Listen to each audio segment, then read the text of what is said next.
two, one. Please start, sir. We are live. Hello, good evening, everyone. It's a great pleasure to welcome you all for this lung cancer symposium. It's a pleasure to welcome the organizing secretary, Brigadier Dr. Rajeshwar Singh, sir. Hello, sir. Good evening to you. He needs no introduction. Sir is a director for medical oncology at Paras Hospital, Panchkula. With this, I welcome Dr. Rajeshwar Singh, sir. Sir, over to you for your welcome introduction and setting the context, please. Over to you, sir. Thank you. Okay. Thank you very much, Tarun. And I again welcome everyone who's joined and who are going to join, because I understand that today a lot of activities going on throughout oncology, specialists. So basically today we'll be discussing about the lung cancer. We know that lung cancer is one of the commonest, in fact, in male after the oral and head and neck cancer, it is the commonest cancer.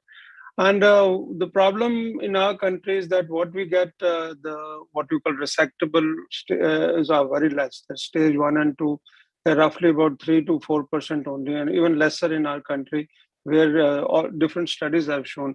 Majority are in stage 4, that is more than 60% what we get in stage 4. As we know that small cell lung cancer constitute 15% and rest are the non-small cell. And then we have now the majority is going towards the adenocarcinoma rather than the squamous cell carcinoma, which is becoming lesser. Why we do have this stage 4 more rather than early lung cancer? Basically, it is a misdiagnosed, which we have. We have a physician all over our country who are very good physician otherwise, but they also are good, they treat a lot of pulmonary tuberculosis.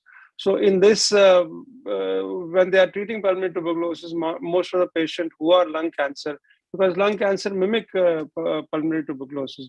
In our country, doing AFB testing or doing biopsy is less prevalent as compared to any other. Even in tertiary care center, a patient comes, the effort is not made to do the biopsy to come to the conclusion of the diagnosis, but rather patient is put on ATT, and then after 6 months or 3 months, when there is no response and there is a progression of shadows on X-rays, when further evaluation is concerned. So a lot of precious time is lost in this, and that is why we have many stage 4 disease. And even I still request if physicians are around that they should not start ATT unless they have a confirmed diagnosis. I understand that it is difficult to get a diagnosis in all the patient, and because of the financial concern, we cannot do biopsy in all the patient. But this needs to be done because we need to increase the survival in lung cancer. Now, we know that a lot of targeted therapies have come. Lung cancer has just exploded. So many options that there are in lung cancer. And another thing I just want to make a passing reference is that screening tests are, which is showing that low dose CT is a good screening test, especially in smokers. But there are other fallacies in that only 15 years is taken. And second, many patients are more than 15 years. And then there is no screening test for a non-smoker. And of course, the screening tests are not followed in our country in letter and spirit. And then the diagnosis of bronchoscopy and now newer versions have come. So these are the issues which we deal in our day-to-day practice and which lead to a late diagnosis of this cancer. Now, coming on to today's topic, the first topic will be by Dr. Navneet Singh. He's a professor and a chest physician from PGI Chandigarh. He's made a great name of our Tri-City for our country in all the international forums. So I know he doesn't need any introduction. In all, lung cancer, he's the most important person who's doing so much work for the all the downtrodden and research also. So he'll be talking on media standard and systemic staging for suspected stage 3 non-small cell lung cancer. So I'd now request Dr. Navneet to present his presentation. Thank you, Dr. Rajeshwar, for the kind introduction and the invitation. Let me first.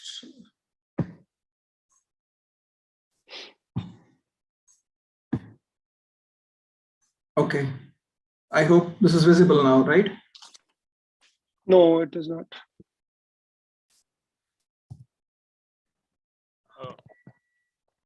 Dr. Navneet, sir, we can't see your slide. Now we can see your slide, sir. Is it okay? No. So Ravi, slides, we can't see the slides. We can see that you're sharing it. I think your bandwidth is not proper, looks like, No, sir. no. I'm actually connected to an external screen. So just a second. Okay. Can you just stop? Sir, आपका video अगर stop कर दे, and then I think it will be good.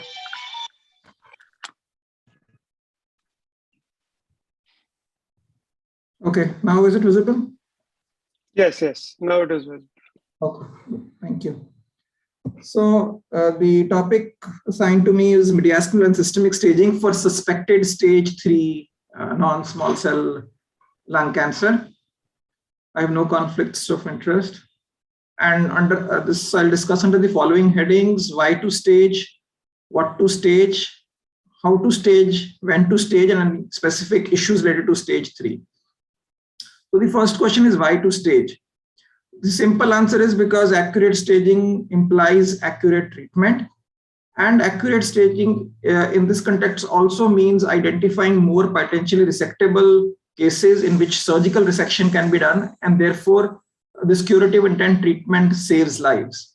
And that is why the ISLC lung cancer staging project is ongoing. In fact, I'm proud to share that we are the first site in South Asia to be part of this, and we have just completed the data contribution to the 9th TNM database. Analysis is still awaited and will come out probably sometime this year. And if you look at survival according to stage, you can see that survival depends upon the stage, and stage 1A1 has the best survival and stage 4B the worst survival. And even if you look at stage 3A has the best survival and 3C has the worst survival. That is true whether you talk of clinical stage or pathological stage amongst patients who have undergone surgical resection. And even our own experience is the same, that stage 3A and less has better survival compared to advanced, which is 3B and 4. So the next question is what to stage, and basically we are talking about the staging components, and this is the ISLC TNM staging manual. This is the second edition, and as everybody knows that it has 3 components. One is the tumor component or the local spread, the N component is the regional lymph nodal spread, and the M component is the distant spread. And the combination of the various T and M descriptors form these groups or stagings ranging from stage 1 to stage 4. And treatment decisions are made based upon stage groups, but also taking into account the individual T, N, and M descriptors sometimes. And this is how this is represented, ranging from N0 to N3, from M1A to M1C, and T1A to T4. And as you can see, 1A1 is the earliest stage and 4B is the biggest stage. Specifically for this talk, it is stage 3A if there is any N2 disease, but also if you have any T4 disease with the N0 and N1, or any T3 with an N1. And obviously there has to be M0 for stage 3A. Now, what is locally advanced stage 3? Is basically extension of the primary tumor is either T3 or T4 disease, and involvement of the mediastinal and hilar lymph nodes is either N2 or N3 disease. But this is a big spectrum. As you can see, you can have a range from clinically occult N2 disease to discrete lymph nodal involvement to overt mediastinal involvement.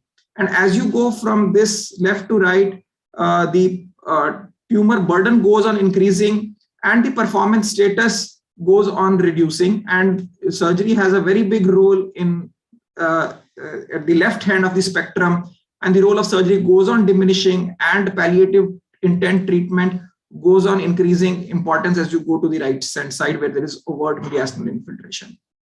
Now there are some practical points to staging. Regarding end staging, a direct extension of a primary tumor into a lymph node is classified as lymph node metastasis. And this is a very common thing I keep explaining to our residents and even otherwise. Sometimes it is said that the tumor is seen, which is very big, but you don't see any lymph node separately. Just because you don't see any lymph nodes, it doesn't mean that they are not involved. Similarly, metastasis in any lymph node other than the regional lymph nodes is classified as a distant metastasis. So if you get a cervical lymph node involvement, that is M1B, it is not M3. The other thing is if the primary lesion is resectable, which is T1 to T3, and there is no metastatic disease, one should not assume that the enlarged or FDG-avid lymph nodes or imaging are involved by the tumor, and one must sample them because that can change management. Other thing is if the primary lesion is resectable and there is no N3 disease, which means no contralateral or supraclavicular lymph node involvement, one must try and attempt to get a tissue confirmation if there is a suspected solitary extrathoracic lesion on imaging, because that is going to base it as M1B or 4 and make it unresectable. However, if you sample it and it becomes negative, then the disease becomes potentially resectable. The last point is that if there is bulky mediastinal lymph node involvement leading to features which are typically listed for T staging. For example, there is a recurrent laryngeal nerve palsy and SVC obstruction from a lymph node, not the primary. It remains what is otherwise there, that is N2 or N3 as applicable. The T stage does not become T4.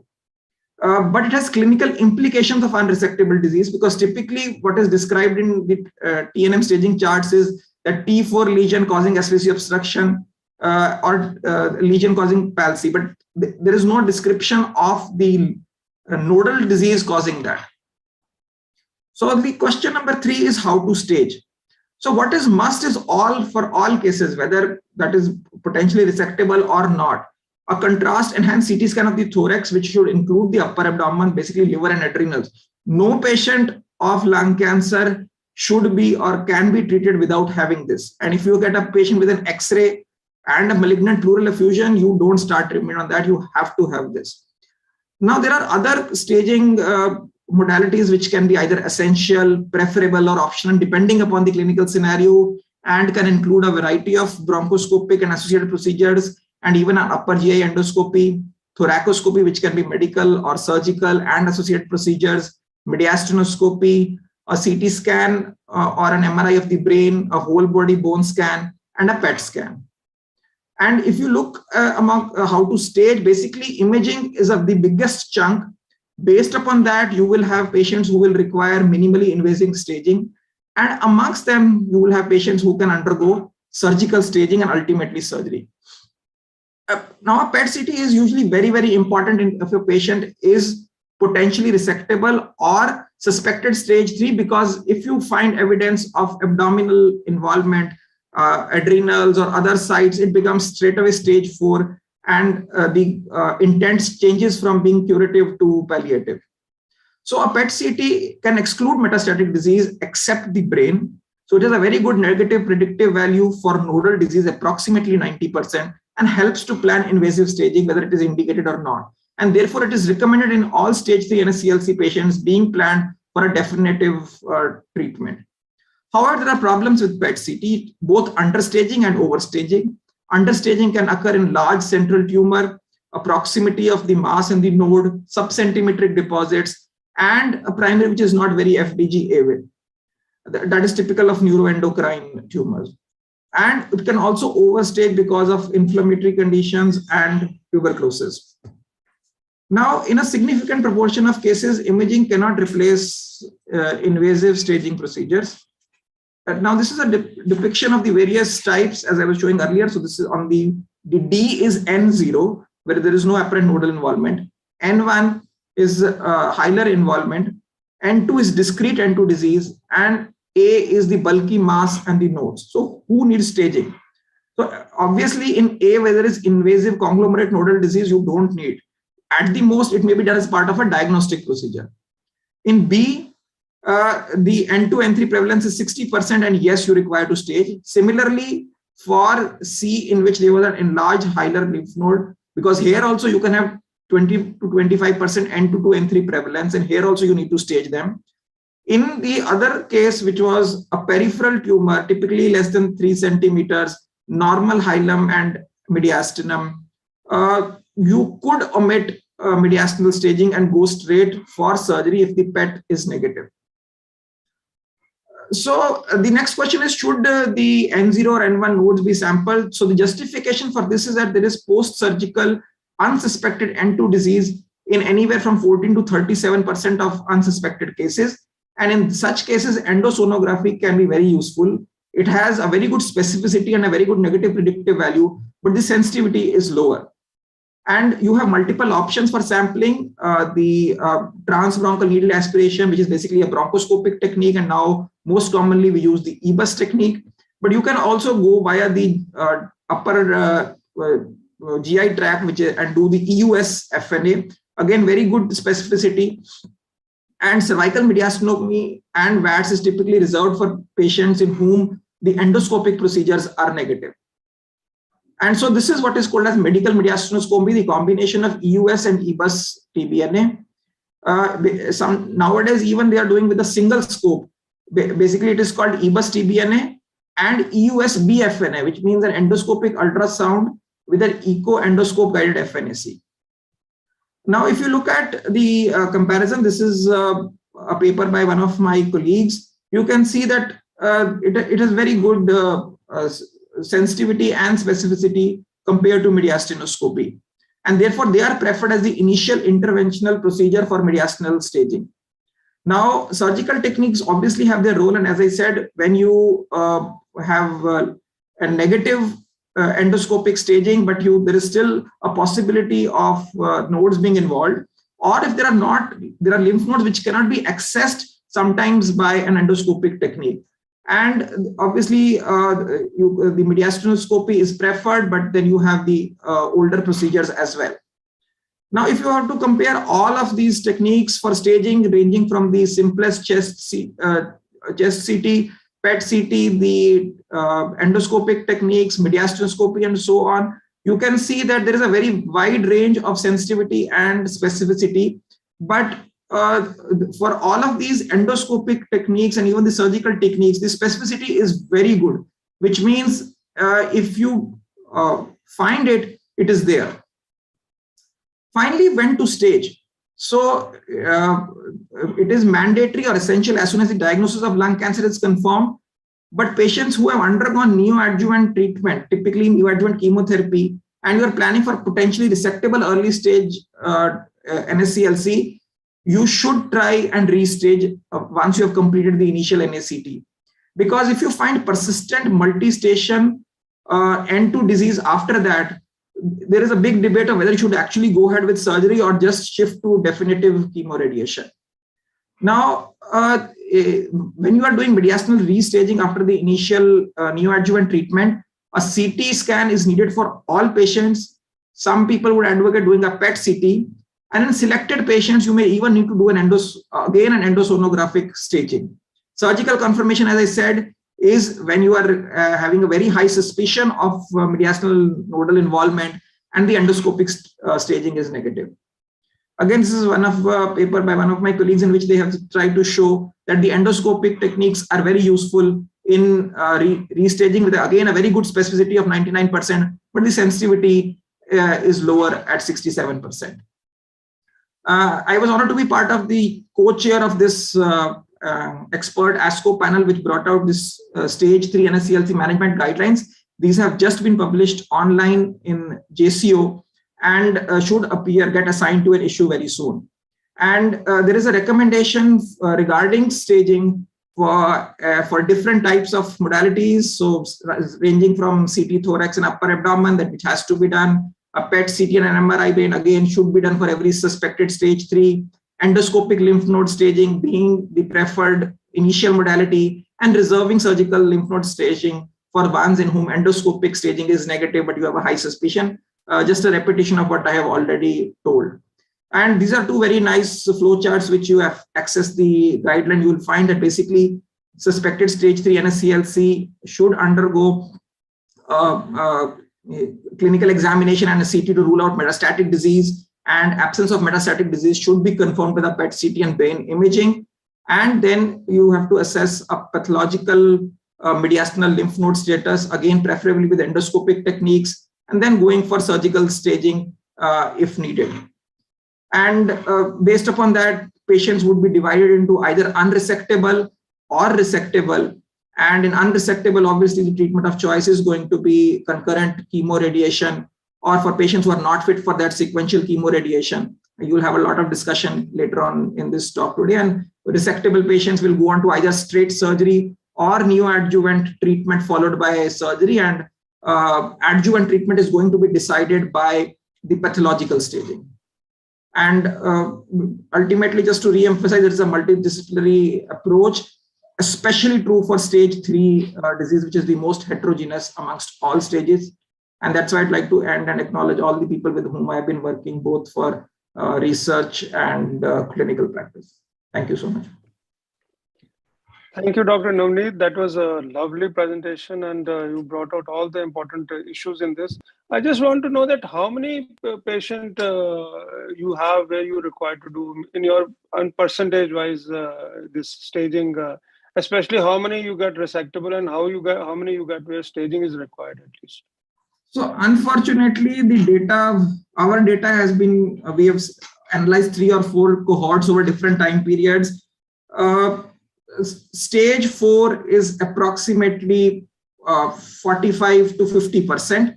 Stage 3B is another 30% or higher. And basically 83% or so is 3B, 3C, and 4. That leaves you with approximately 17%, which means 1 in 6 patients in whom you have a chance of surgical resection. Out of these 17%, another 12 to 13% are stage 3A, which can go either way. Stage 1 and 2 is just around 4%. And this is patients who are potentially resectable. But when you start evaluating them, you may have issues with their fitness for surgery and they may be medically inoperable. So the number of patients who actually end up getting surgery is just a handful. However, we keep on doing EBUS sampling as part of the evaluation for determining the nodal status. And I mean, depending upon the patient, you may find that, okay, the EBUS sampling has shown N3 disease and that surgery is out of question, or that multiple N2 diseases, N2 nodes are present and therefore the benefit of surgery may not be that much. But yes, based upon all of this, we have had patients in whom there were enlarged lymph nodes or FDG lymph nodes, which if you did not sample, we would have presumed to be malignant. And they were sampled and turned out to be negative and ultimately ended up having surgical resection and were not involved even on the pathological specimen. So as of now, in a huge clinic or in a huge OPD with all types of histologies and all types of stages, the focus remains on trying to identify patients who are early stage and potentially resectable. And the other focus is obviously on metastatic disease, lung adenos, and trying to find an oncogenic driver. That is the entire focus. The rest obviously just go along the standard treatment protocols.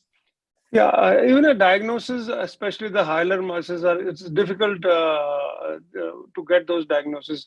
Any new advancements in bronchoscopy where you can target very easily in your hospital, or they have come? So there are advances in, so the EBUS is obviously the most important one because the general dictum of sampling of the lung is that if the lesions are on the peripheral 1/3, they are best approached to a transthoracic approach, which is either ultrasound guided, CT guided, or PET guided, whatever way. In the inner 1/3, they are best approached through bronchoscopic techniques. And the middle 1/3 you can try either via a transthoracic or a bronchoscopic technique. So this is in regards to the sampling. And the EBUS TBNA is, there are 2 types of EBUS. One is obviously the standard EBUS, which I have been talking, which is the convex probe or the real-time EBUS. But there is also a radial EBUS probe for which you can do the sampling from the lesions in the middle 1/3 of the lung. And there are newer techniques coming, which is like electronavigation bronchoscopy and techniques for early detection of lung cancer. They'll pick up the areas which are dysplastic earlier compared to the white light or the conventional bronchoscopy. However, I think the early detection or screening has more focused now on to LDCT rather than the bronchoscopic techniques. Thank you very much. Is there, if there are any more questions? If not, I think we'll forward this question because we are running short of time. So thank you very much, Dr. Navneet. That was a lovely presentation, and we had a good feast of knowledge from your side as far as staging is concerned. Now we proceed to the next topic. That is the role of biomarker in the management of advanced non-small cell lung cancer. You see, the non-small cell lung cancer has now driver mutations have come. Almost 50% we can have some sort of driver mutation in this. So to talk about this, we have Dr. Arpana Dhar. She's a HOD Medical Genetics Core Diagnostics. She'll be talking about role of biomarkers in the management of advanced non-small cell lung cancer. Dr. Arpana, please. Hi, good evening, everyone. Thank you, Dr. Rajeshwar and organizers for having me here today. And so for the next 15 minutes, I'm just very quickly going to walk you through essentially the role of precision medicine in treatment in the management of advanced NSCLC cases. So let's get started. We know, NSCLC, as we know, is possibly one of the most molecularly diverse cancers. And if just look at its evolution, right? You've gone from treating NSCLC as one large homogeneous group, and slowly you've moved on to categorizing it based on its histological subtypes. And again, from there, if we just focus on the adenocarcinoma subtype, it is very molecularly diverse. In fact, in around 3% of cases, there is more than one oncogenic driver mutation that is causing the disease. And this is, I think, what in 2022, what the NCCN recommends, which is a minimum of EGFR, ALK, ROS1, BRAF, and PDL1 up front.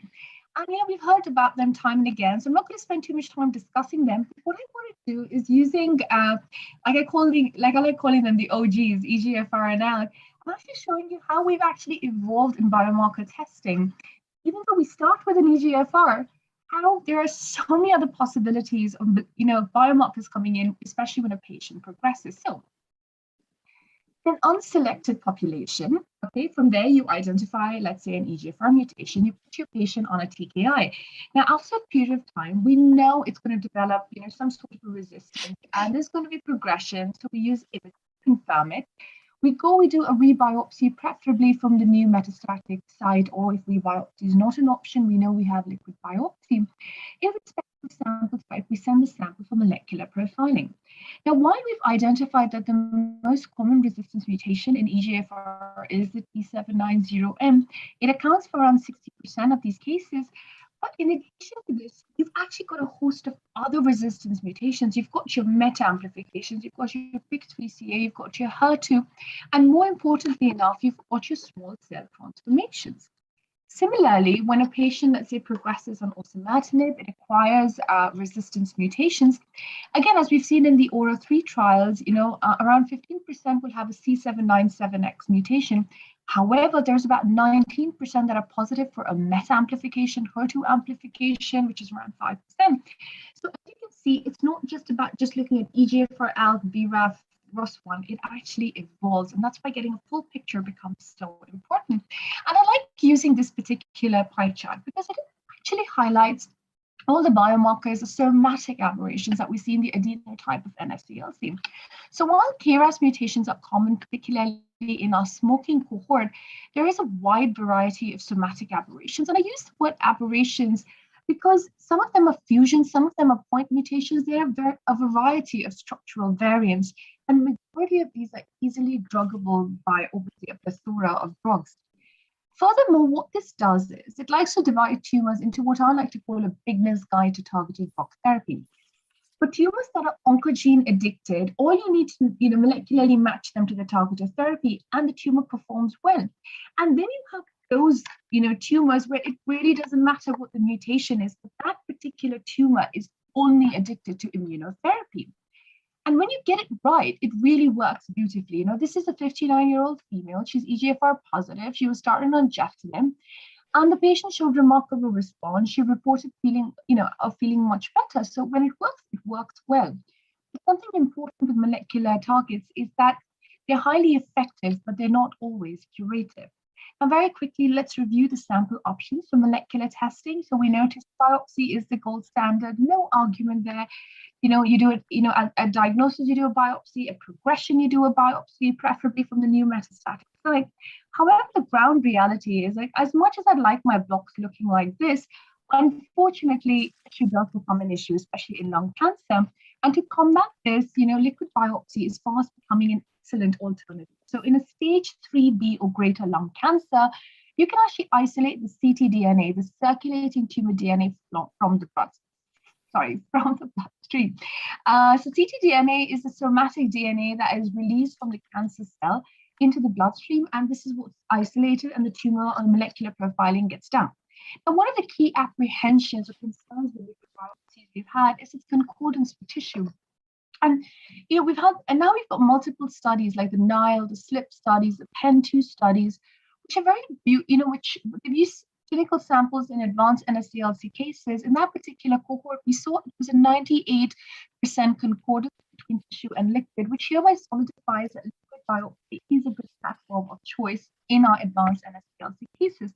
In addition to that, I do think that liquid biopsy does have a certain set of pros versus tissue biopsy. One is because it's non-invasive, you can actually monitor treatment response. You can call out those resistance mutations right in the beginning, and it helps address the issue of tumor heterogeneity. And there are a variety of validated platforms, technologies that are available to call out variants. But in my very humble opinion, I think NGS is fast becoming the platform of choice. So I'm not going to belittle the standard of care of those platforms like RT-PCR, FISH, IHC. What I feel is NGS, we get answers to the biology of the tumor in one sitting versus standard of care. And what NGS has been able to do is that it's becoming cost effective. The turnaround time has improved significantly versus serial testing. Is tissue preservation, because all you need is a minimum of 20 nanograms of good tissue, of good DNA, and you can run it on an NGS. But the key points that turn out that, for where I feel NGS trumps my other standard of care is that you have the potential to discover actionable targets. And in the pie chart earlier, I'd shown you that cohort of patients with 3% of them have more than one oncogenic driver mutation. NGS helps call these out. And what this does, it helps guide and chart out a more personalized treatment for our patients. And this is where we are in 2022. It's a snapshot of all the biomarkers and the associated therapies.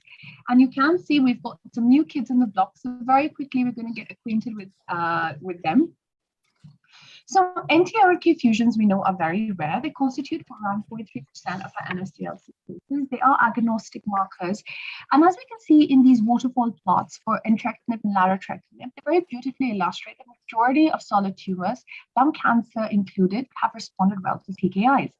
What essentially is happening over here, it's a rearrangement of the NTRK gene, which couples with what we call the tyrosine kinase domain at its 5' fusion, and to generate chimeric TRK, a TRK protein ligand binding domain. In short, it has a fusion. Some of the most common fusions that we see in NSCLC is NTRK. We see it with TP53, CD74, TPM3, and NTRK3. We see it with ETV6 and EML. Now, how do you test for this? Now, this is the methodology that is recommended by ESMO, but in my very humble opinion, NTRK are translocations. They are fusions, be it 1, 2, or 3. NTRK3 has a very low staining on IHC, whereas NTRK1 has a low specificity and sensitivity by FISH. Thus, for me, the preferred platform becomes NGS. And RNA NGS, because it is a fusion. As we know, fusions have a higher sensitivity and specificity on RNA NGS, and this is the same that's being echoed in multiple international journals. Now, RET. RET is a gene that is synonymous with papillary thyroid carcinoma, but interestingly enough, it does constitute 1 to 2% of NSCLC cases.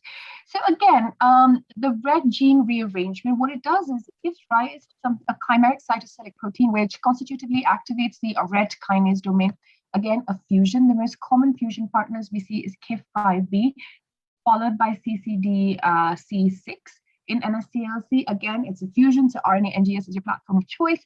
Your therapies are selpercatinib, which we get from the Libretto 01 trials, and we have pralsetinib, the blue 667, as it's easier to pronounce, is from the ARROW trials. And then we move on to MET exon skipping. Now, this is a mutation that occurs at the junction of exon 13 and exon 14, and this leads to the skipping of exon 15. So what you're essentially looking for is the product of exon 13 and exon 15 that gets formed. Again, a fusion, RNA NGS. And I just want to just kind of put a shout out over here is that whenever your report comes negative, go back to your service provider and ask them, did you do RNA NGS or DNA NGS? If it is DNA, as a reflex, please go to a service provider that is going to use RNA NGS. And not just for NTRK RetMed, this is for your ROS1, your ALEX, as a standard rule. Anytime you're looking for a fusion, it has to be RNA NGS. Your treatments of choice available for MET is crizotinib from the Profile 1001 trials. You've got capmatinib from the Geometry and tepotinib from the Vision trials. Then we've got the KRAS mutations. Now, this is one of the most common mutations in NSCLC, around 25 to 33% of our cases, and especially this is common in our smoking cohort. What you're essentially looking for is a mutation that occurs in the GTP binding protein that connects to the receptor of the tyrosine kinase. Now, again, in KRAS, we've got different subtypes. The 12C is the G12C, is the most common. It constitutes of 40% of these KRAS cases. And what's very interesting about KRAS is, and all these subtypes are the varying TMB rates. So G13 has a high TMB rate versus G13, G12C. But interestingly enough, G12D has a low propensity for high tumor mutation burden. And even with the PD-L1, we see a variation with G12 and G12C and G12D. So I thought this was very interesting in this particular biomarker. And from the AMG 510 trial, we have sotorasib as our drug, and NGS is your platform of choice. Now, this talk would be incomplete if I don't very quickly mention the immunotherapy biomarkers, from the Keynote 010, Checkmate 017, OAK trials. They've all very well demonstrated the utility of PD-L1, which is making it recommended biomarker upfront. We've got 3 clones, S22, the DACO2233, SP1263, SP142. Based on the TPS cutoff scores, we see if a patient is a candidate for immunotherapy. Tumor mutation burden. For me, this is a slightly controversial immunotherapy biomarker in lung cancer in particular. So what's the key theory behind it? We say that every cancer's got a mutation, and more the mutation, higher the neoantigen, and possibly a better immune response. So in the lab, on a minimum of around 250 or gene panel, you look at the number of genetic aberrations in the exonic region, and this gives you the indirect idea whether or not the tumor you're dealing with has a high or low neoantigen load. And this is where I think there's a slight issue with again, this is just my 2 cents, with the theory is that not every mutation will actually cause the tumor to have a neoantigen load. And they may have antigens, not necessarily be neoantigen recognized by your immune system.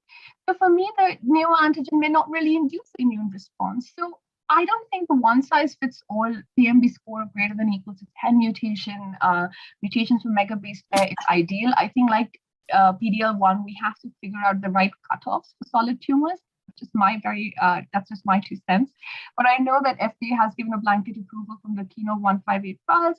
So, but if you are going to be using TMB, tread carefully. Try with Foundation Medicine. I don't work for Foundation, no conflict of interest. It's just that they have some great data supporting TMB, their TMB algorithm. And if you are going to be doing one of those in-house panels that's done, please make sure it's on a validated assay like Thermo Fisher or Illumina.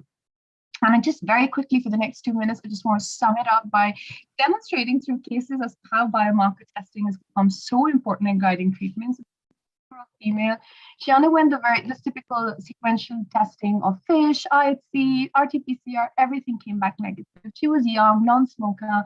We took a gamble, we sent her in for NGS, and she came back positive for a BRAF. So as I said, NGS increases your chances of actually calling out and finding actionable mutations. This is another case of a 79-year-old male, EGFR positive, was started on afatinib, progressed, did a rebiopsy, and no mutation was detected. 79, we really were not ready to start with chemotherapy, so we decided to send her for a liquid biopsy, and we found a MET exon 14 skip mutation. Now, this was obviously missed on the tissue, and there were a couple of reasons. A, the VAF was as low as 0.4%. And the reason is that on liquid biopsy, because our depth of coverage used to be a minimum of 15,000, 20,000 x, you have a higher sensitivity in calling out these really, really small sent, these small variant allele frequency mutations, which are usually something like a MET exon 14. This is an actionable target, and the patient was started on capmatinib. And another reason there wasn't obviously a discrepancy is tumor heterogeneity. And my last case is an 81-year-old female, NSCLC. The tumor was insufficient and refused to go in for rebiopsy. This was on the onset of COVID-19 in 2020. So we sent her in for a liquid biopsy. She came positive for ROS1. She was started on crizotinib. She eventually progressed. Again, she refused to do a tissue biopsy, so we sent it in for a liquid biopsy. We saw that the ROS1 fusion persisted. She had acquired a ROS1 G2101E mutation. Now we know this is a very common crizotinib.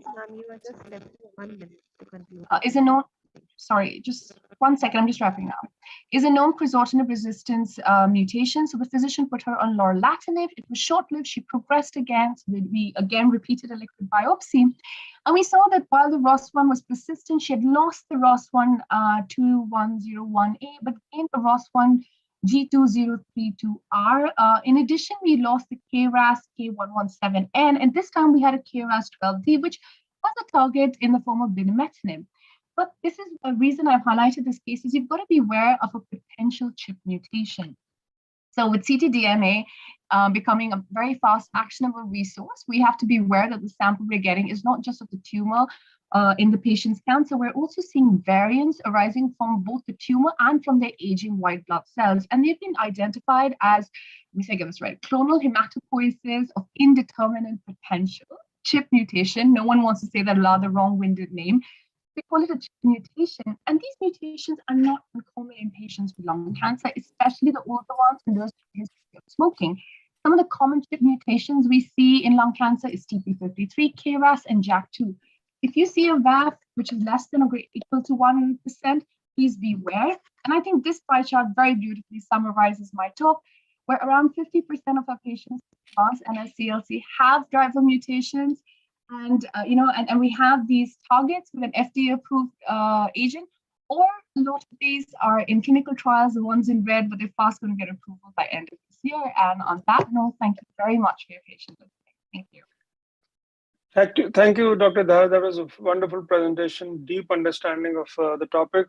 I don't know if you have time for question. I just want to, tissue is also always an issue with us. So how much is the concordance rate between the liquid biopsy and the tissue biopsy? That is one question. And second is that, what is the cost of RNA NGS? Because now you said the infusions are not detected, and this is, and which all labs are doing these tests? So, okay, so the first question, the concordance between tissue and liquid is around 98%.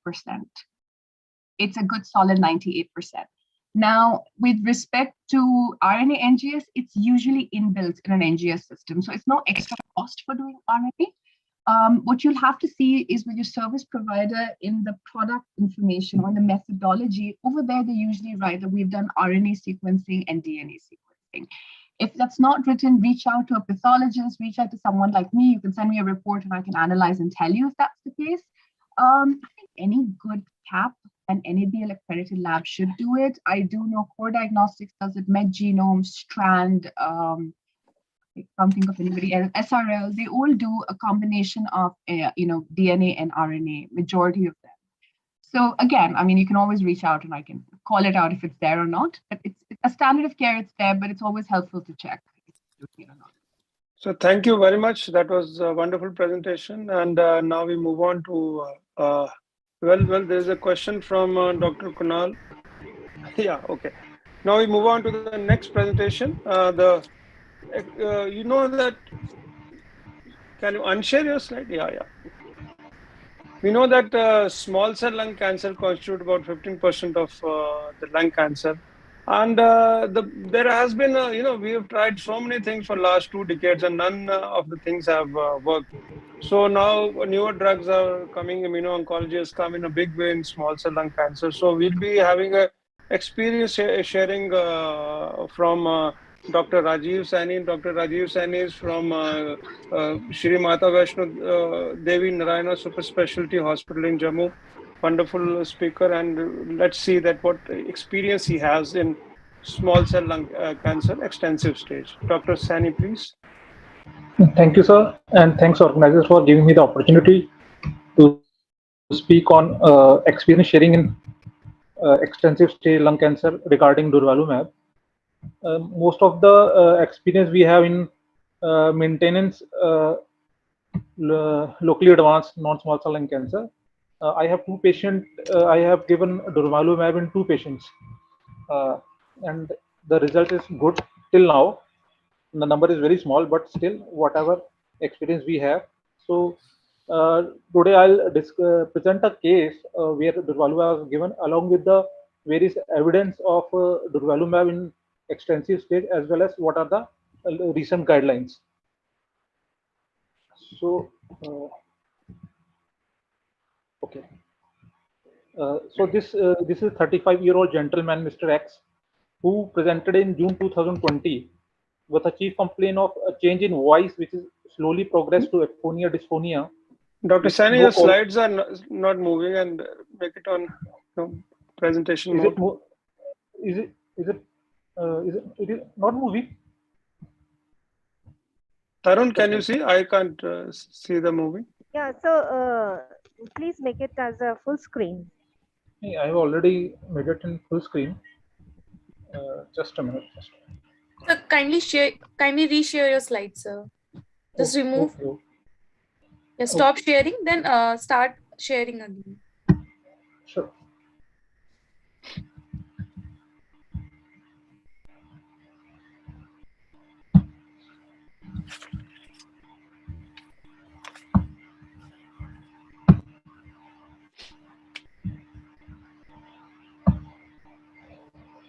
Now is it in full mode, presentation mode? No, I think should. No, sir. Can you? The organizer can share from their side. Sir, we don't have Dr. Rajiv slides. So proceed by this, sir. We can see anyways. We can see your slide. You can just. Okay. Now make it a Just scrolling, full yes. presentation mode. Now we can Okay. see. Okay. So is it in full in presentation mode or not, sir? No, you proceed with this only. It's okay. Okay, thank you. Okay, so sir, please confirm whether slides are moving or not. Okay, go to the next slide.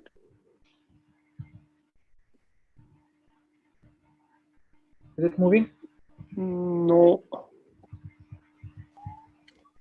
Okay. No, it's not moving. Earlier it was, sir.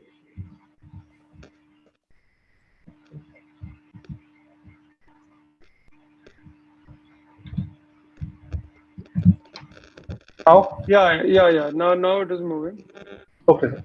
So I'll start again. So this is 35-year-old gentleman, Mr. X, who's presented in June 2020 with a chief complaint of change in voice, which was slowly progressed to aphonia, dysphonia with no comorbidity and smoking history also. Initially, patient presented outside in ENT department where he was diagnosed with vocal cord palsy, and for I think 2 months nothing was done.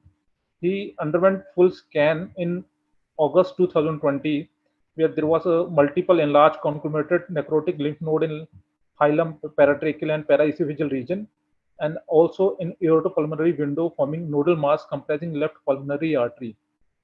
And there is small, mild enhancing soft tissue with surrounding fibrosis in left apical segment. Based on this report, no biopsy was done, but patient was started on ATT. Patient took ATT for around 1 month.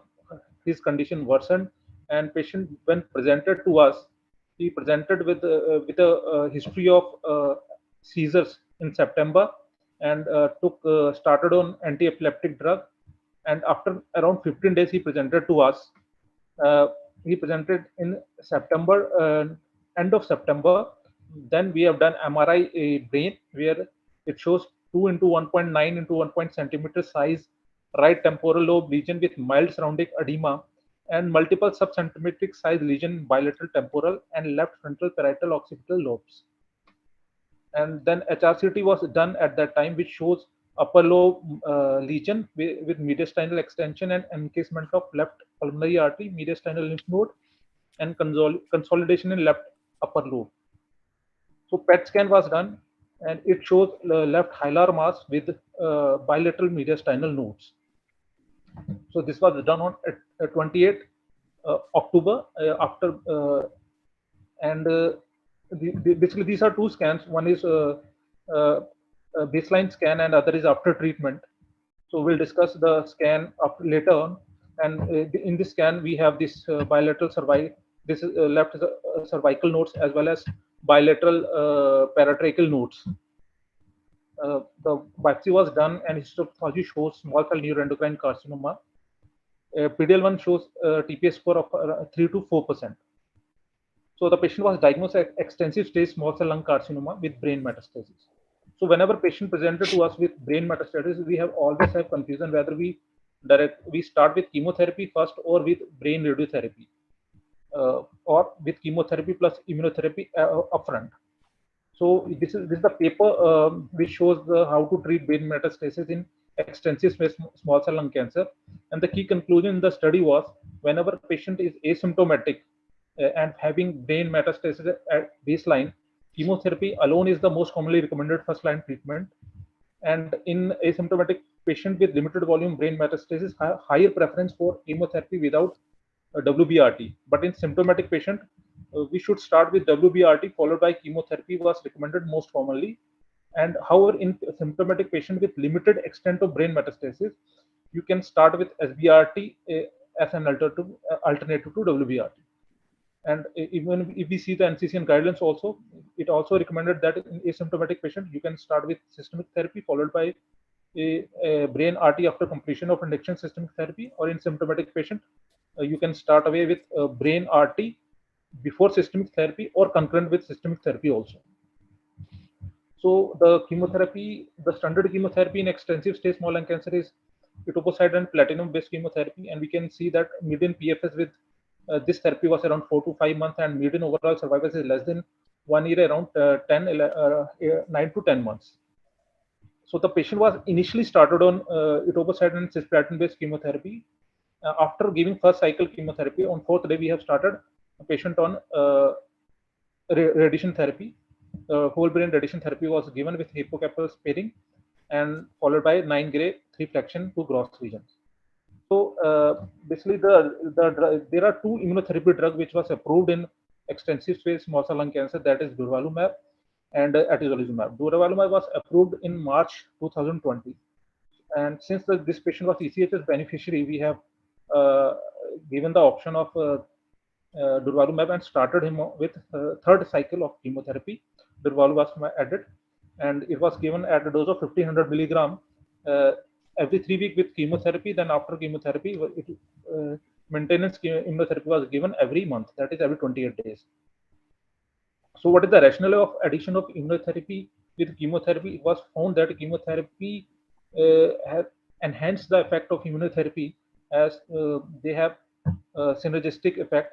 It was seen that chemotherapy induced tumor cell killing, which induce tumor antigen release and exposure to immune system, and PD-L1 overexpression leads to immune cell invasion and T cell invasion.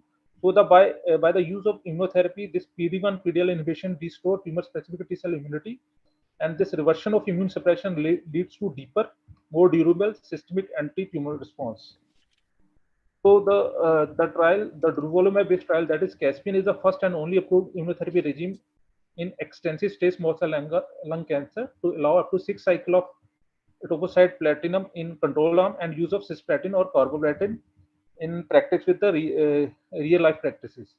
So in this study, the patients were randomized between etoposide cisplatin versus etoposide cisplatin with durvalumab. Primary endpoint was overall survival, and key secondary endpoint was PFS, overall response rate, overall survival at 18 months, and PFS at 6 and 12 months, and health-related quality of life. The Caspian allowed for investigator choice of platinum-based chemotherapy, whether you can use cisplatin or carboplatin, and even patients who are asymptomatic brain mets or brain mets which was treated were allowed to participate in this trial. And the control arm allowed up to 6 cycles of chemotherapy, and the prophylactic cranial irradiation were at investigator discretion.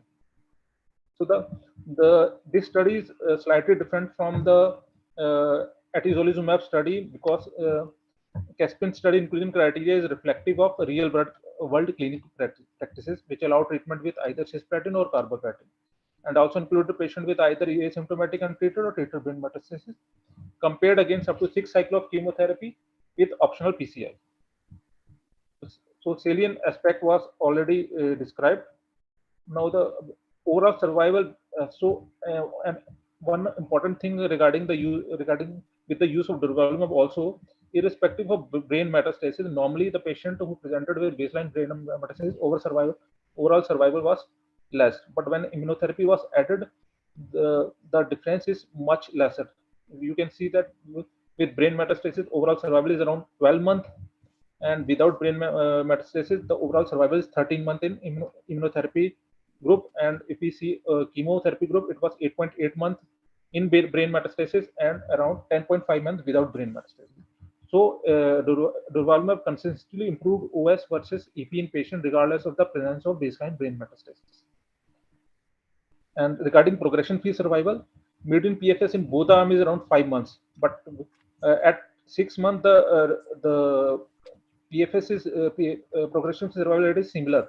But when we see PFS at 12 months, 18 months, and 24 months, it changes dramatically. More than 3 times the number of patients were progression free at 12 months, and nearly 4 times the number of patients were progression free at 24 months with use of durvalumab. And around 10% of patients were continuing treatment with durvalumab at 3 years.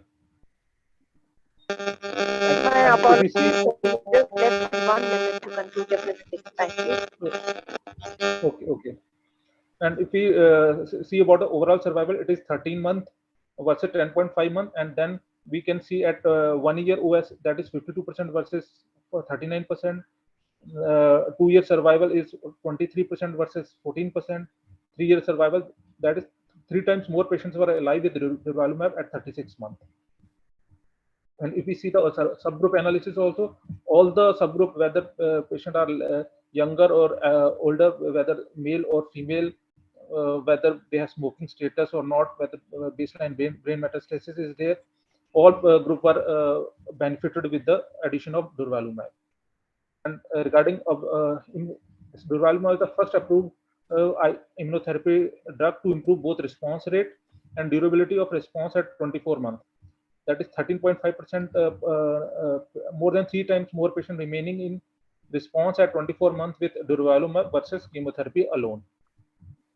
The follow-up PET scan was done after 3 cycles of immunotherapy and after 6 cycles of chemotherapy and 3 cycles of immunotherapy, and the patient was continue on complete remission even after extended number of cycles. So the durvalumab is the only IO with clinical trial data supporting 4 weekly maintenance dose administration scheduled for extensive stage, which was easier for patient to and having good and lead to good compliance. And it is also more cost effective versus chemotherapy alone or with as compared to atezolizumab. It adds 1.14 life year with versus chemotherapy alone, and 0.84 life years compared with atezolizumab. So to conclude the study, durvalumab plus chemotherapy is the new standard of care in first-line treatment of extensive stage small cell lung cancer. And durvalumab is the only drug which provides the flexibility of choosing cisplatin, carboplatin along with etoposide, and it has shown benefit in all subgroups, including brain metastasis subgroup. More than 17% of patients on durvalumab are surviving even after 3 years, showing long survival benefit. And it also provides a high response rate and demonstrated ongoing response at 2 years in thrice more patients than chemotherapy arm alone. And it is also convenient for physician to give durvalumab in maintenance phase as 4 weekly regime. And the safety finding remain consistent with known safety profile of durvalumab and chemotherapy. Thank you. Thank you, Dr. Rajiv. That was a very good presentation. And what we have found at that durvalumab, at least we have something to give now in small cell lung cancer. Otherwise, it was very frustrating to treat this cancer. And now we have found that durvalumab has 3-year data, that is 3-year survival data also there with a good hazard ratio. It has got a higher response rate, and in brain mets also it is quite effective. And thank you very much. And I think we're running short of time and proceed to the next discussion, which is optimal management of stage 1 extensive stage small cell lung cancer, a case-based discussion by Dr. Kunal Jain. Kunal Jain, Dr. Kunal is a friend. He's a consultant medical oncologist from DMCH Ludhiana, wonderful speaker, and his panelists are Dr. Zafar Pandey from SKIM Srinagar, Dr. Anuj Gupta from Varanasi, Homi Baba Cancer Hospital, and Pandit Madan Mohan Malviya Cancer Center, Dr. Vikas Thalreja, he's a consultant Department of Medical Oncology in Kanpur, and Dr. Ashwin Phillips, as we know that Associate Prof and Head Medical Oncology, CMC, and of course Mohan Das Oswal, and Dr. Vadlamani Surya Prakash from Command Hospital, Lucknow. Yeah, good evening, sir. Thank you very much for your introduction, and I thank the organizers and also AstraZeneca for providing the support for this meeting. So are the slides visible? I think that is the biggest challenge. Yeah. Yes, they are visible. Great. So I think the life has been made easier by Dr. Rajiv anyway, by his presentation. And over the next few minutes, I have been told by the organizers already that this is the session where we are going to compromise on time. So we have to finish really quick in maybe 10 to 15 minutes. So some of the points he has already, I think, highlighted and made clear. So without wasting much time, we'll straight away go to the topic. And I think Dr. Surya Prakash is not here. Is that correct? So other 4 panelists are here. So Dr. Surya Prakash is not here. And may I request Dr. Rajiv, if he is here, to maybe continue, be with us during this panel discussion. Sure, sir. Okay.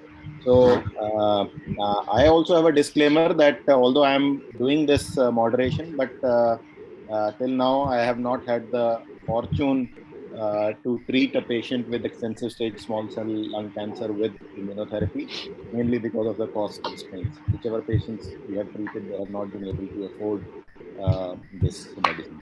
So introduction about small cell, I think all of us know.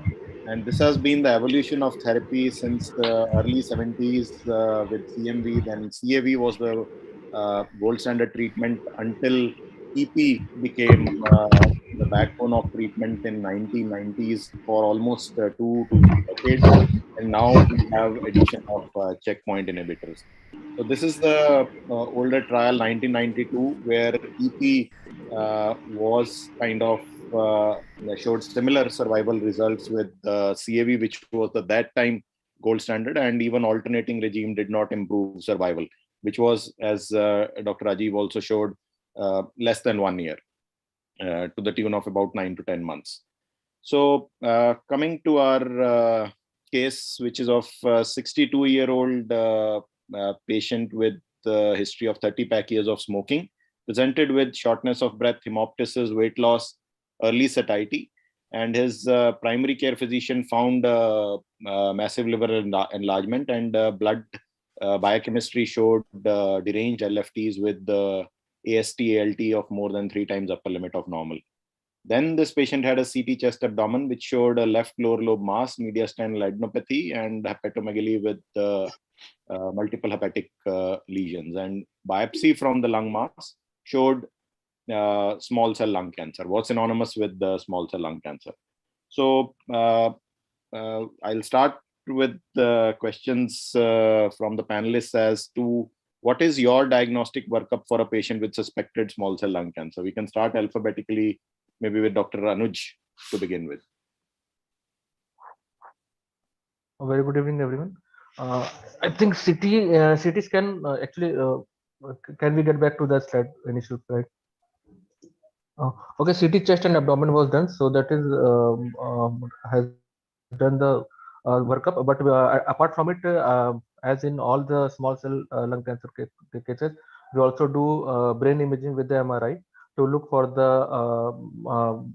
metastasis in status in the brain. So apart from that, we would like to do that MRI brain, and now to know the response, although it is not guiding to the treatment, but again we will also like to do a PD-L1 testing, so we can maybe better assess how the patient will respond to the immunotherapy if he or she can afford. Okay, so Ashwin, so you'll do MRI brain and PD-L1 testing. Okay, Ashwin.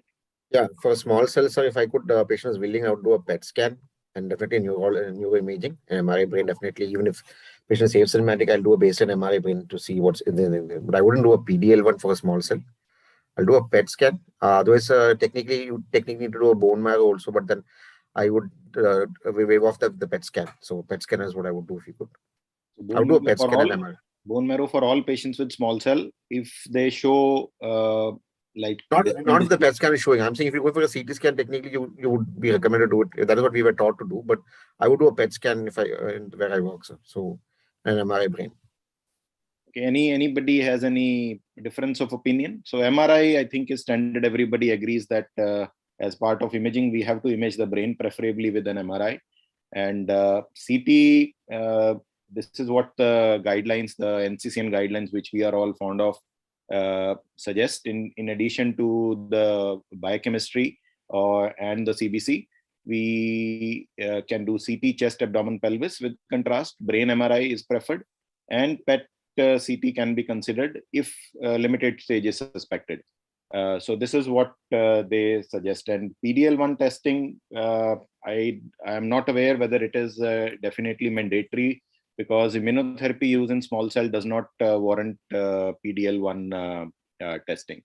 So this patient, in addition to the information that I already shared, performance status was ECOG 2. There were no other comorbidities. And a biopsy was also done from the liver mass, which was consistent with metastatic involvement, and brain imaging did not show any abnormal finding. So the diagnosis was clear of extensive stage small cell lung cancer with the liver metastasis in somebody who has been a chronic smoker. So how would you proceed? Dr. Saqib, what would be your preferred treatment for this patient? Good evening. So for this patient, I mean, I would initially try to give carbo only, because the liver enzymes are already deranged, and try to just first get the volume of the liver disease down, and then subsequently escalate the treatment by the addition of etoposide and an immunotherapy.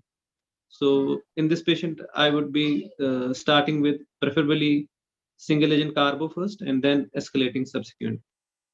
Right. So, and let's say disease responds, or both sides, if it progresses after one dose of carbo, so how much carboplatin would you be giving? So, I mean, depending on the PS, if I think the PS is quite low, patient is not well, I'll just try to hit initially with OC2. Or if the patient is fit, I may go up to OC4 or OC5. And then see on a performance basis and response basis, and then decide subsequently. Okay. Dr. Rajiv, this is something a little bit different from the patient that you discussed. So what are your thoughts? So if a patient is PS3 or 4, then I can give weekly platinum plus etoposide. Otherwise, PS with 0, 1, 2, I'll usually give to around full doses of etoposide and carboplatin. In first cycle, if the patient's PS improve further and the parameter further improve, then I'll substitute carboplatin with cisplatin, and then only I will add immunotherapy if the patient can afford. Yeah. So I think that is what would be the real.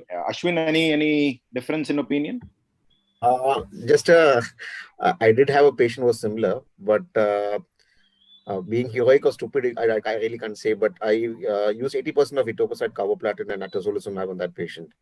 He came on oxygen on a wheelchair, and I mean, I was actually pushed to do it. The family came prepared, but that's one of my things that I've learned, and he did remarkably well, 2.5 years post-treatment. So I would use etoposide at a 80% dose or 75% dose, depending upon his fitness. Immunotherapy, if you could, I would bring it on. I wouldn't wait for it. I mean, I would bring it, but I would not compromise on the etoposide. I would bring in etoposide, maybe 80 to 75% dose, depending on the fitness. Yeah. Anybody else has any other difference? Dr. Anuj or Dr. Vikas has.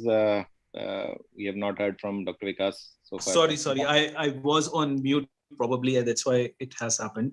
So for the baseline investigation, I agree with Dr. Ashwin that I would have done the PET scan. And for the chemos, I also agree with Dr. Ashwin that if it's a disease-related derangement in LFTs, the carbo-etopo works beautifully. So you give on a split dose regimen on day 1, day 2, day 3, and you see that LFTs magically improving. And I always tend to add or give a preference if financials are not an option to add immunotherapy to the patient as per the affordability. But it's always on the cards. Correct. So, okay. So I'll also agree. So if we have to give the treatment, I would also give a doublet to begin with, but probably I would give a lower dose of etoposide if LFTs are deranged, maybe about 50% or so in the first cycle, and then maybe escalate in the second cycle. And immunotherapy can be given, although the trials do include patients only with PS 0 to 1. So, but I think PS2 has been mentioned by both Ashwin and Dr. Vikas. If it is solely due to the disease, I think it is, you may make a case of giving immunotherapy, because this is something, it's a disease which rapidly progresses and may not give us time. So, number of cycles that we give, any I don't think there is... Kunal sir, I just want to add one thing. If the patient has, as you told that the enzymes were deranged, one of my patients has presented to me with a bilirubin of 8. But the patient was fit, and bilirubin is because of liver disease involved. I have given that patient 80% of the dose of etoposide and carboplatin, and within 2 weeks, his bilirubin came down from 8 to normal to 1. So my only advice is that we should not compromise in etoposide in the chemotherapy dose, even if the patient's parameters were deranged. But patient should be in PS01 at least. Correct. So I think somebody with a bilirubin of 8, I would, I don't think that patient would be having a PS of 0 to 1. And this patient which I am quoting, this patient has PS of 2, but correct, with bilirubin of 8. Correct. So I may be wrong, but I think if you will go back to etoposide, and it's we are maybe slightly moving away from the topic, but etoposide as such, I think the package insert may say it may not, you may not have to change the dose based on the or like in hepatic with hepatic impairment. But if the AST, ALT are more than 3 times or bilirubin more than 1.5 times, then you should be reducing the dose of etoposide. That is what is my reading or understanding of etoposide. I may be wrong. So we have heard about durvalumab, and I understand this is a AstraZeneca sponsored symposium also, but I don't think atezolizumab is that bad. So anybody has a preference of one over the other than durvalumab? Anybody in voting for atezolizumab? Any of the panelists? So I have used atezolizumab in small cell, so extensive stage. I mean, for a disease that is really bad, I've had remarkable results. I mean, you can't be biased, it's only a single patient, but I had patients till 2.5 years down the line is still alive. So almost 19 cycles of maintenance. Okay. So anybody else in favor of atezo or strongly? I don't think we can favor, because it depends on both the studies almost have almost similar survival, except for the fact that durvalumab, the Caspian study had some brain patients who had some controlled brain metastasis in the study. So yeah, so probably the two differences, I think I'm just trying to point out both kind of almost similar designs, but Caspian did involve patients who had brain metastasis, either treated or they were asymptomatic. So whereas in IMpower 133, only treated brain metastases were included, which were about 10% of the patients, both studies. And survival and PFS, there is hardly anything to choose from both the studies. only other advantage of Atezo is that if you are planning to use cisplatin in somebody who is fit, young, then I think durvalumab has the only data. We do not have data of use of cisplatin with Atezo. And I'm not aware how you would counter the nausea, vomiting without using steroids, and what dose of steroids you would be using with the immunotherapy, because that will be the other challenge. So just from everybody, how many patients of like small cell, how commonly do you use cisplatin? Dr. Sakib? In extensive stage, we Yes. almost exclusively use carbo. Okay, great. Dr. Vikas? So carbo is as equivalent and non-inferior, so I always prefer carbo. Okay. Anybody has any difference? Because as I said, because if we are using carbo, then both the drugs can be used, and they are showing kind of similar. We are just left with 1 minute to conclude your panel discussion. Yes, yes, we are almost about to conclude it. So the only other benefit or the data set which is in favor of durvalumab is the 3-year update, which is showing about 17% of patients were alive. So again, close to 1 in 6 were alive at the end of 3 years, whereas the data set of Atezo is mature for 2 years. We do not have the 3-year data mark. So PCI or no PCI again is debatable. And earlier thought was that patients who have good response should be given PCI, but I think there are contrasting evidence for that. Dr. Vikas, any one just small remark on PCI you give for extensive stage?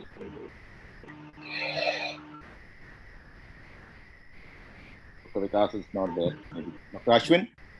So depending upon the age, there's some data showing that age more than 60 or 70, there's no benefit of giving a PCA prophylactic. So that's one thing. So that is one thing I look at. Caspian did not allow giving PCI. So if you are planning to give PCI, I think the only drug which has some data is Atezo, because 10% of patients in that. But thoracic radiation is not allowed in both. Thoracic is not allowed, but only PCI. 10% PCI of patients in IM Power did get PCI. Dr. Kunal, 1 more minute. Sir, we have already finished. So I think this has already been discussed by Dr. Rajiv in terms of brain mets. If they are asymptomatic, we'll start with radiotherapy. And frequency, he did mention that durvalumab can be given 4 weekly. There is data about Atezo also, which can be given 4 weekly with 1680 milligram of dose. And biomarkers, as of now, there are no proven biomarkers which can be targeted. So summarizing, I think both drugs are available for use in extensive stage small cell in combination with carbo etoposide. And if you are using cisplatin etoposide, only durvalumab can be used. And other immunotherapy drugs are not approved in this setting as of now. Safety concerns are not different from what we already know. And immune checkpoint inhibition plus chemotherapy is a new standard of care. Obviously, the biggest challenge is the finances. With that, I'll end. If there are any other comments or questions from any other panelists. Thank you, Dr. Kunal. I think we'll keep the comments. We'll send it across to you on mail because we are running slight short of time. And thank you very much. Wonderful presentation. And we have now, some treatment option, at least in a folding patient, that we can give some, extension of life in such patient. So now proceeding to the next topic, with slight changes there. As we know that IO has come in, there are so many things which have come in small cell, non-small cell lung cancer in the adjuvant setting, and of course in post CTRT, both post surgery and post radiation. So we have now Dr. G.S. Chaudhary, a close friend. He's a professor of medicine and oncology and HOD oncology at Command Hospital, Chandimandir. He'll be sharing his experience of management of stage 3 non-small cell lung cancer with IO, his experience with IO. Dr. Chaudhary, please.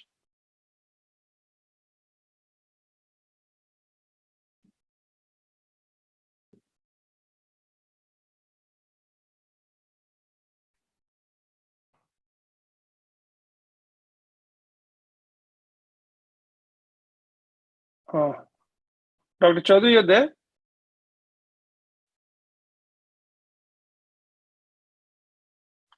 So he's there. He's on call. I'll check with him.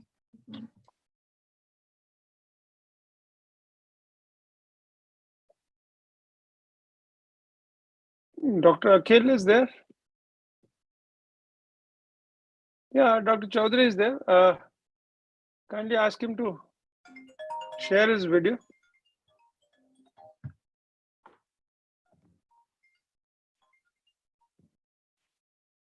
Hello. Yeah. Okay. Welcome, Dr. Chaudhary. Please, your slides. So he's coming in 2 minutes. Okay, so basically, many things have come. Exciting time for oncologists. Of course, this can be given only in affording patient. You can't give it to all patients, and especially lung cancer. I remember when I started oncology, there was hardly anything good prognosis for such patient, and any lung cancer patient after 1 or 2, 3, 4 cycles of chemo, there was no much hope of survival for long. And now, like Dr. Ashwin is saying, his patient is, he's quoted 2 patients who have survived for 19 cycle and 20 cycle. So, I mean, that is what these drugs are doing in oncology. So, Dr. Chaudhary, you are there. Please share a Sir, slide. I'm here. Sorry. Welcome.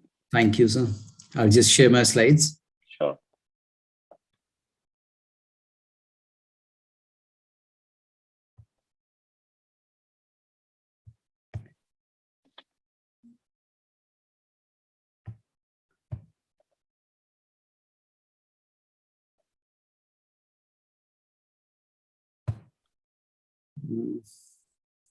Can you see them? No, just one second. Is it visible now, sir? Yeah, visible. Make it in PowerPoint. Yeah, I thank the program convener, Dr. Rajeshwar, and the organizers and AstraZeneca for the opportunity. And it's an honor to share the stage with luminaries, including Dr. Vincent. I shall be talking on my experience and the experience of immune checkpoint inhibitors in stage 3 NSCLC, which is unresectable. We all know that lung cancer is the leading cause of cancer globally, and the mortality rates mirror the incidence rate, and it's a very dynamic disease. And most of the most of the cases of lung cancer found in Asia now compared to in North American and European continent, where we are seeing close to about 0.8 million versus 1.2 million cases in a year in the Asian continent. The burden of lung cancer in India, as per the 2021 fact sheet, shows that about 88,831 new incident cases were there, and almost 80,000 lung cancer deaths were there.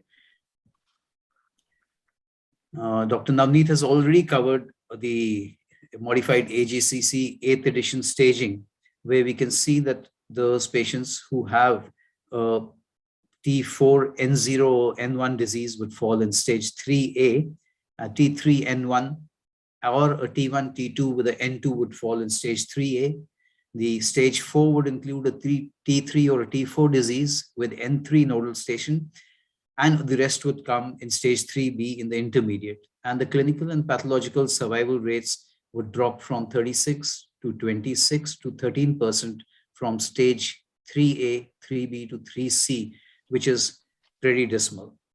In a pictorial manner, we can see stage 3A, 3B, and 3C as I depicted, that as the tumor size is small, but at least an N2 size is there in 3A, or intermediately in a T3 or T4 with an N2 disease is depicted in the cartoon fashion. Globally, we see that the majority of patients are diagnosed in late stages. That's about 75% in stage 3 and 4, which are unresectable, and 25% would be resectable in good thoracic centers. They undergo surgery and they may become eligible for surgery. In India, fewer patients are diagnosed in earlier stages, and just about 3.5 to about 4% would come in stage 1 and 2 or would be resectable. Most of the patients we see in the real world are mostly in 3B or 4 and are much beyond operability. Also, those whom we see in stage 3A, which would have been operable, in India, surprisingly, they have a lot of comorbid illness, probably due to smoking or with COPD, they have emphysematous, or they have concurrent coronary artery disease, and hence become unsuitable for resectability. So we all know that 85% patients have non-small cell lung cancer, while about 15% have small cell. Out of the non-small cell lung cancer, about 1/3 roughly, or 25 to 40% have locally advanced disease. And 30% of these present with disease that is unresectable due to technical reasons. We all know the current treatment for stage 1 and 2 being surgery, followed by adjuvant radiotherapy, followed by adjuvant chemotherapy, or if a patient is ineligible for surgery by SBRT in stage 1 and 2. And we have also seen that stage 4 would require a double platinum agent therapy with or without immunotherapy, according to the performance status or supportive care. And today we're talking about stage 3 patients who have for whom concurrent chemoradiotherapy and consolidation immunotherapy is a new standard of care. So the management of stage 3 NSCLC requires a multidisciplinary team, with the core being the medical, surgical, and radiation oncologist, who have to be supported by a pulmonologist, a pathologist, and ideally a thoracic surgeon. The pre-treatment evaluation would require a pulmonary function test, bronchoscopy, and pathological imaging or pathological node sampling. A PET scan would be paramount, and a brain MRI with contrast would be required to look at brain metastasis. The treatment would, depending on the performance status, would include concurrent chemoradiation or sequential chemoradiation if the performance status is doubtful. So the unmet need in stage 3 NSCLCs, although while we give concurrent chemoradiotherapy with a curative intent, we only have about an 8 or 10 month PFS or a 15 to 20% survival, because 40% of them loco-regionally relapse with Mets, and 50% would have distant Mets despite this very intensive treatment in this particular population. So the evolution of treatment approaches has included either adding induction chemotherapy or adding consolidation chemotherapy or increasing the dose of radiotherapy, but these have not had any OS benefit at all. Now they are on, as of now there are many other studies going on where the radiotherapy dose has been increased from the earlier 54 to 60 grays, now 60 to 66 grays over 30 to 33 fractions is the standard of care for the thoracic artery. So improving outcomes in unresectable stage 3 NSCLC, other than a recent study showing an increasing the dose of the radiotherapy, which has now become the standard of care, like I mentioned, but increasing it beyond that to 74 grays in various other studies have not shown to have any OS benefit. In fact, they worsen the OS. So neither induction chemotherapy nor consolidation chemotherapy nor increasing the radiation dose is helping. There is no phase 3 consolidation therapy with targeted therapy or vaccine as of now, which has shown a PFS or OS benefit. But yes, there is a subset of group being shown in the LAURA trial, which is an ongoing study, which is using sequential osimertinib in EGFR mutated stage 3 NSCLC. So immunotherapy is now increasingly being recognized as the safe and current option for this subgroup. So this I've already mentioned that the disease progresses very rapidly, hence a dismal OS. So now we come to the main crux of this talk, which is the Pacific trial. And as the wide ocean, there are various other Pacific trials, Pacific 2, Pacific 4, Pacific 6, which are all ongoing. But the Pacific trial study design was a phase 3 randomized, double-blind, placebo-controlled, multi-center international study, which included unresectable NSCLC who have not progressed following platinum doublets of at least 2 cycles given during concurrent chemoradiotherapy. They included patients who were 18 years or older with a good performance status of 0 and 1. And archive tissue was collected. They were all given subsequent durvalumab as consolidative therapy at least 6 weeks, within 6 weeks after concluding concurrent chemoradiotherapy. This was given in a dose of 10 milligrams per kg 2 weekly for a period of 12 months or 1 year only. And this was randomized in a 2:1 ratio with a placebo, and the primary endpoints being PFS and OS, and secondary endpoints being overall response rates, patient-related safety outcomes, and safety issues, and the durability of the response. The Pacific study was well matched for age, and the median age was 64 in both age groups of durvalumab and placebo as consolidated therapy. 70% were males, they were white, and 96% of patients had disease in stage 3, and they had an excellent performance status. It's also important to note that 6% had EGFR mutation. These patients were not matched in the pre-analyzed data for PD-L1 status. So they were irrespective of the PD-L expression that they got durvalumab, but also almost about 27% of them received induction chemotherapy prior to concurrent chemoradiotherapy. So the Pacific study included 711 patients finally who received concurrent CCRT, and out of these 191 had received induction chemotherapy. So the 5-year updated data showed that these patients had a definite survival advantage, and this was presented in ASCO, which showed a 42.9% of 5-year overall survival versus 33.4% for the placebo arm. The 5-year PFS data showed a 33, is the slide matching? Yeah. In the intent to treat population, it showed a significant PFS advantage of 33% versus 19%.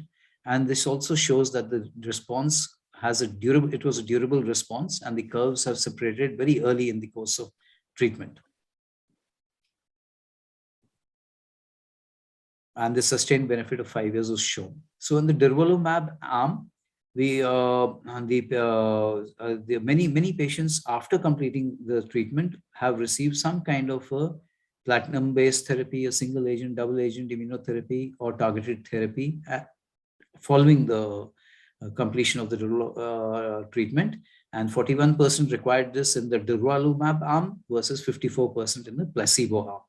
The patterns of progression, it is interesting to note that the extrathoracic disease was very well controlled with durvalumab, and the intrathoracic progression, the recurrence occurred locally. That means that we must look at increasing the loco-regional control either by, say, enhancing the techniques or making the radiation more conformal. It also reduced the time to death by 25.2 versus 9.2 months, which was very, very significant. And it also reduces the number of brain metastasis. So it has been hypothesized that probably the brain mets have been reduced because those patients who had metastasis in the brain were probably having leaky blood-brain barriers, and these immunotherapy molecules could modulate the tumor infiltrating lymphocytes which were present within the tumor in the CNS, which has been shown in other studies as well. The side effects were notable for... Sir, sorry to interrupt. Kindly conclude your talk. We have only 2 minutes left. Yes, I have the last slide. So basically grade 3 pneumonitis was present in about 3%, and pneumonitis was present overall in comparably in 33 versus 24%. And this was not a major reason for discontinuation of treatment. So there is hope for cure in stage 3 NSCLC. And the 5-year survival has never been as good as it has been shown. So the key takeaway would be that the 5-year overall survival of 42.9% has been achieved in the durvalumab arm compared to 33% in the placebo. And the patients had lower incidence of death, brain metastasis, and that pneumonitis was not a deterrent to giving durvalumab, which is not a very expensive treatment, especially in those institutes which can afford it. So I've finished. I'll be glad to take any questions if there are. Thank you, Dr. Chaudhary. That was absolutely crystal clear presentation you had about durvalumab in stage 3 non-small cell lung cancer. I'm afraid we'll keep the questions next time because we are slightly running short of time. And next we have a international speaker with us. We have Dr. Mark Vincent. He's a professor, Department of Oncology from Ontario Regional Cancer Care Center, Canada. And I know he's a busy man today. He's hopping for last couple of days from one meeting to other, and he will give us the evidence and experience so far in treatment of stage 3 non-small cell lung cancer. Dr. Vincent, please. Yeah, hello. Can you hear me? Yes, we can hear you. Okay, I'm going to be sharing my screen. Can you see my slides? Yes. What is the last slide? Yeah, it's better to go from the first slide than the last slide, right? Yes. Let me. Is that okay? Yes. Okay, so thank you, Mr. Chair. Greetings to the audience. I'm going to be talking about management of stage 3. Evidence and experience so far may overlap somewhat with the previous speaker's talk, which I just got the tail end of. And thanks to AstraZeneca, which has made this possible. These are my disclosures. I'm going to just be talking a little bit about stage 3, definition, incidence, and treatment, the concept of the immune checkpoint inhibitor, the 5-year update of the Pacific, the role of the MDT, the use of development in sequential versus concurrent, and in cases with the druggable driver mutation, and a little bit about the management of pneumonitis. Now, this audience is probably no stranger to the staging of non-small cell lung cancer. This staging system seems to be updated about every 2 years. I don't know when they're going to stop, but they seem to be keeping on going and getting more and more refined categories. If you look at the stage 3, for example, at the combinations of T and N and so on, that there's 39 different combinations of T and N. So I'm certainly not going to go into all of it, but they've been subcategorized into 3 broad categories of A, B, and C, of increasing extent and severity and worse prognosis. Pragmatically, it's not the early resectable ones, it's not the widely metastatic ones, it's those that are in between. Most of them have mediastinal nodes, either on the same side or the other side of the tumor, or both. Some of them have supraclavicular nodes. The general idea is that you can encompass this within a radiation field similar to the limited disease small cell concept. We have now excluded the positive pleural effusions a long time ago outside the stage 3 category. So that's stage 3. It's a very significant public health problem right around the world. There's 25% at least of non-small cell lung cancer is stage 3. And the long-term survival is probably no better than about 20% at best. There was an improvement in survival with the addition of chemotherapy, and we learned that a long time ago. We saw that it was even better if you could give concurrent chemotherapy and not just sequential chemotherapy. But the ESMO, for example, understands that not everybody can have combined concurrent chemotherapy, that some people are elderly, some people are frail, some people have larger tumors, and they may be suitable for the sequential approach, which is maybe more old-fashioned, but is certainly less toxic. And I would want to make a point that the original Dillman study, which really was one of the major studies that changed our practice here towards the addition of chemotherapy, showed a really rather large improvement in median survival from about just under 10 to just under 14 months. And a tail on the curve, which seemed to push the cure rate up to almost 20% from sort of 5 to 7%.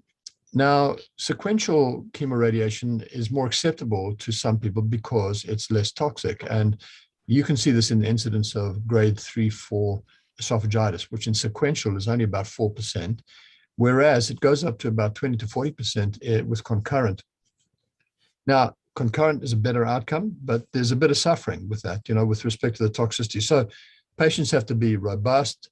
They have to be able to look after themselves. You have to manage the esophagitis. Sometimes it requires hospital admission or certainly IV fluids, when they're coming to get radiotherapy every day. So it's not trivial. What do you get, from this all now? Well, recent meta-analysis in 2010 about 11% 5-year survival with sequential, and about a 15% survival with concurrent 5 years. That's 5-year survivorship. So it's not acceptable, even if it's, certainly better than radiation alone, it's still not acceptable. So we have tried many things over the last 30 years, including consolidation chemotherapy, which didn't work. Here's platinum-based chemotherapy consolidation. There was consolidation with docetaxel, that didn't work either. There was pushing up the radiation dose, that didn't work. Actually, it's worse if you push the radiation from 60 up to 74. There was vaccinations that didn't work with various preparations. There was changing to different chemos like pemetrexed. Pemetrexed is less toxic and it's equivalent, but it's not better. And it's certainly an option, but it's not better. And so until recently, these people had the chemo radiation, either sequential or concurrent. And then it was, well, we're just going to keep you under surveillance and cross our fingers that you might be one of the minority that's lucky. But, clearly, it's not satisfactory because most of these people recurred. Now the surgeons obviously have tried to do their bit here, and so this is exemplified in this seminal study, the intergroup 0139, which randomized people up front to chemoradiation followed by surgery or chemoradiation to complete radiation. And so after 45 gray and 2 cycles of platinum etoposide, they were reassessed, hit the pause button, CT scan. Those who were randomized to surgery went to surgery. Those who were randomized to completion radiation went there. And then they all finished off with a bit of chemotherapy, which certainly not everybody could get, by the way. And this is the result. The result is actually that there's, overall no improvement in survival. Now, the story has a little bit complicated because these curves do cross each other.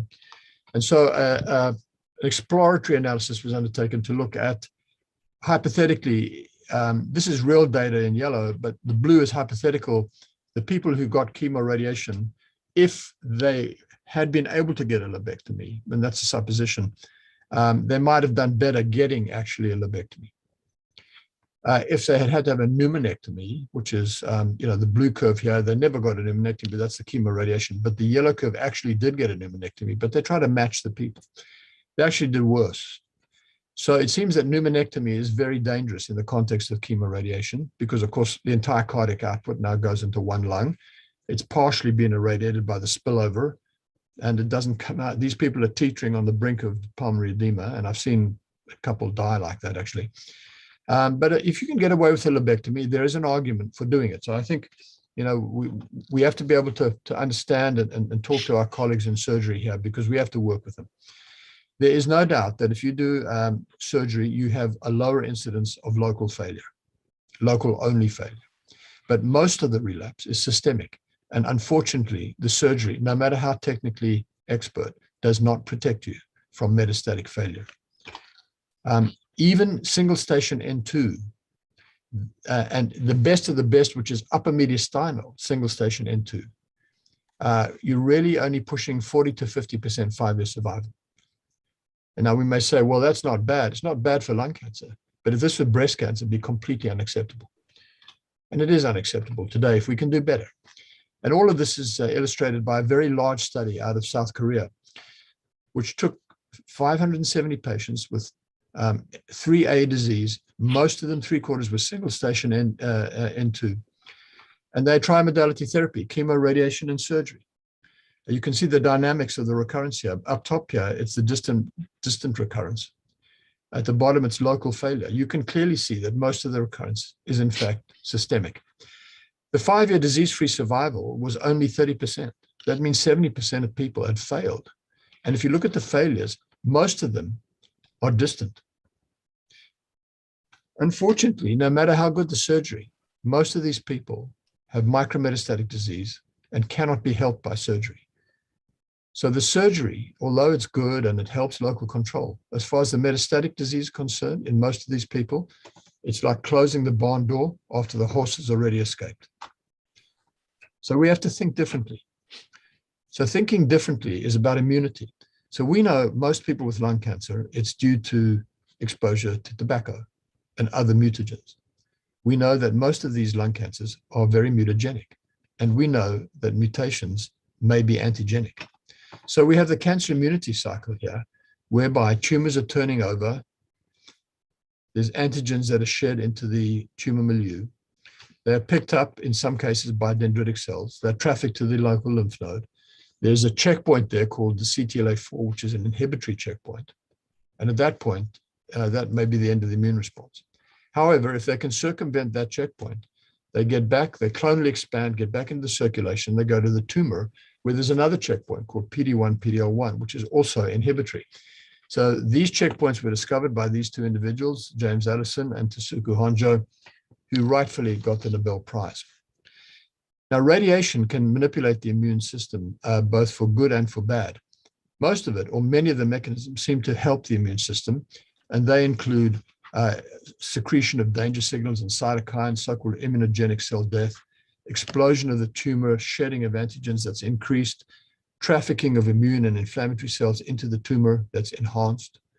But unfortunately, there's also upregulation of PD-L1, which is, as we've seen, is a negative regulator of the immune system. Now, chemotherapy can help in addition by secreting a variety of proteins or upregulating things such as calretinin or pushing ATP into the tumor milieu. This manipulates the dendritic cells and makes them more competent to express and gather the antigens and show it to the lymphocytes. The problem, of course, is this elevated PD-L1. You have to block it in some way. You have to inhibit it. And so fortunately, we have durvalumab, which is an anti-PD-L1 antibody, and that can block this negative signal. It's a kind of a negative so that it disinhibits the T cells, both at the level of the interaction between the tumor cell and the T cell, but also between the T cell and the macrophages or the dendritic cells. So all of these concepts were amalgamated together in the Pacific study, which the previous speaker has described. So I'm not going to dwell too long on this, but this was a study of good performance status patients, had to have combined concurrent chemo radiation. They could have had a few cycles up front, but they had to have platinum-based chemotherapy during the radiation and not afterwards. They were reassessed. If they had not progressed, they were then randomized 2-to-1 to 10 mg per kg of durvalumab every 2 weeks compared to placebo. So this is a double-blind, placebo-controlled trial, the gold standard in medicine. The co-primary outputs were PFS and overall survival, and the PFS assessed by a blinded review committee, and multiple secondary endpoints, including some translational science. This is the spectrum of chemotherapy that was permitted. It's either carbo or cisplatin-based, either Vincas or taxanes, or most people got etoposide. This has now been published in the Journal of Clinical Oncology, and as you've seen, these curves split early, they stay separate, and we now have data out to 5 years, which indicates that the protection from death is about 10% of people. The real protection from cancer can be seen here in this curve, where it goes up from 19 to 33%. That's about 1 in 6, 1 in 7 people have protection from cancer. And the very interesting thing is that these curves are sort of parallel by this stage, and possibly this represents cure. You see a massive protection from systemic disease. These, again, this is time to distant metastases. The curves separate early, they stay apart, they widen, and even by 16 months, 5 years, they are considerably apart by about 14%.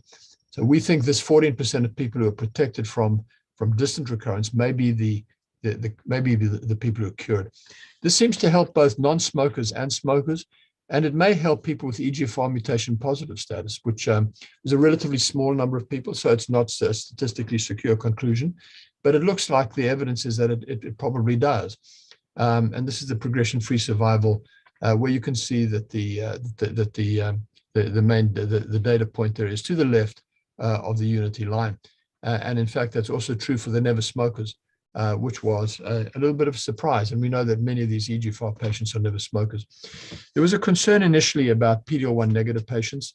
Now that was not a pre-planned analysis, and what we see is the point estimate here for survival is very, very, very close to the unity line. There was some worry that it was to the right, but it seems to be now on the unity line. This study was not powered around PD-L1 negativity, and in fact, it wasn't one of the pre-agreed on analyses, which was more than or less than 25% PD-L1, which clearly benefited both of those categories.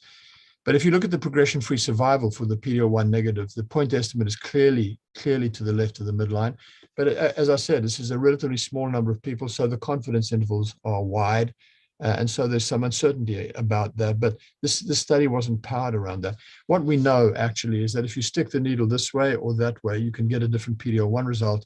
We know that radiation causes an increase in PD-L1 expression, and this was baseline PD-L1 done before radiation. So maybe, you know, the PD-L1 measurement is not even reliable. And in Canada and in the United States, we have no problem in putting any PD-L1 patient, offering them durvalumab after chemoradiation. We have no problem. In Canada, you know, we're very careful about money. We do not throw money around unnecessarily, and we are quite happy to put PD-L1 negative patients on. What we do know is that patients who were exposed to cisplatin as opposed to carboplatin, cisplatin seem to get a bit of a better benefit. People who put on early within 14 days as opposed to day 15 to 42 seem to have a substantially improved benefit, but certainly the others benefited as well. So we tell people, you know, we're going to be offering you immune therapy afterwards, so it doesn't come as a shock and they want to, you know, discuss it with their family. You know, we arrange the CT scan so that it's done in the week after the end of the radiation, and we see them within 2 weeks. And we pre-book a slot for durvalumab in the chemotherapy suite. Now, some people cannot manage this in 2 weeks. Some people are beaten up by chemoradiation and they need more time to recover. So not everybody can be put on in 2 weeks, but if you can, it seems to be better. We know that the tumor continues to shrink more on the durvalumab arm if you look at the response rate, and we know that that's a good thing with respect to symptoms. There is, you know, certainly radiation pneumonitis, whether you're on placebo or durvalumab, there is radiation pneumonitis. You can't escape the risk of radiation pneumonitis. It's a little bit enhanced on durvalumab, and that may be a bit of durvalumab pneumonitis. Sometimes it's very difficult to tell the difference. But in general, it's mild. I'm not saying it can't be severe. It can, but it's very uncommon. And you see some other, you know, autoimmune side effects as hypothyroidism, which you should keep an eye out for, rash and so on and so forth, which is generally mild and easy to manage. There is the pneumonitis risk, which goes up from about 6.8 to about 10.7%. But if you look at the grade 3 or 4, the grade 3 or 4 is actually not increased on the durvalumab arm. Leading to discontinuation, well, there's maybe 1 in 20 people it has to be discontinued because of the durvalumab.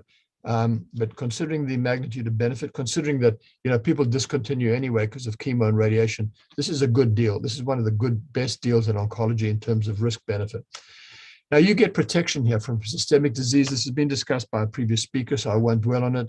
But what we see in that intergroup study, protection, local control, sure, from surgery, but no protection from systemic disease. In the Pacific study, protection both locally, regionally, and systemically. And the systemic protection, you reduce the risk of metastasis by between 1/3 and 1/2 of those people. So, for example, brain metastases down from 12 to 6%. That's a massive benefit. You know what brain metastases means. Okay, liver down by more than half, adrenal and bone. So what we're concluding here is that, as the previous speaker said, you know, there's a big improvement in median overall survival from about 29 to 47 months. There's about an extra year of PFS. But in fact, there's more tumor control in terms of disease control rate is better on the durvalumab. The toxicity is generally mild and manageable, but you have to be aware of how to deal with it. But it does look like the consolidation maintenance immunotherapy immune checkpoint inhibitor with durvalumab has likely improved the cure rate, given that those curves appear to be parallel and staying apart at 5 years. Interest of time, I'll just show there's a massive research project going on with early stage resectable, unresectable patients, local, regional, and metastatic patients with durvalumab. It's a massive ongoing research project. Just want to talk a little bit about real world evidence. This is a study done in Europe and Australia where patients with a reasonably good performance status were offered chemoradiation concurrent or sequential and were then offered durvalumab. I'd say here that about 15% of patients were treated with sequential disease. This imitates certainly my practice. We can't get everybody on concurrent. Who can't get concurrent? Well, you know, it's older people and people with bigger tumors. So that's not a surprise that some people need sequential. In this patient population, which is pragmatic, just like mine, there's a considerable burden of comorbidity, hypertension, COPD, diabetes, cardiovascular disease, obesity, etc. The progression-free survival was not rigorously assessed. And so actually was in fact a bit longer, somewhat longer than in the Pacific, but it certainly wasn't less, okay? The point I just want to draw your attention here to the survival outcome. Actually, sorry, this is PFS data in sequential versus concurrent. And you can see that it's just about the same. So the sequential is reasonable, you know, in the right kind of patient. The older, frailer, bigger too, you know, the sequential is okay if you have to do it.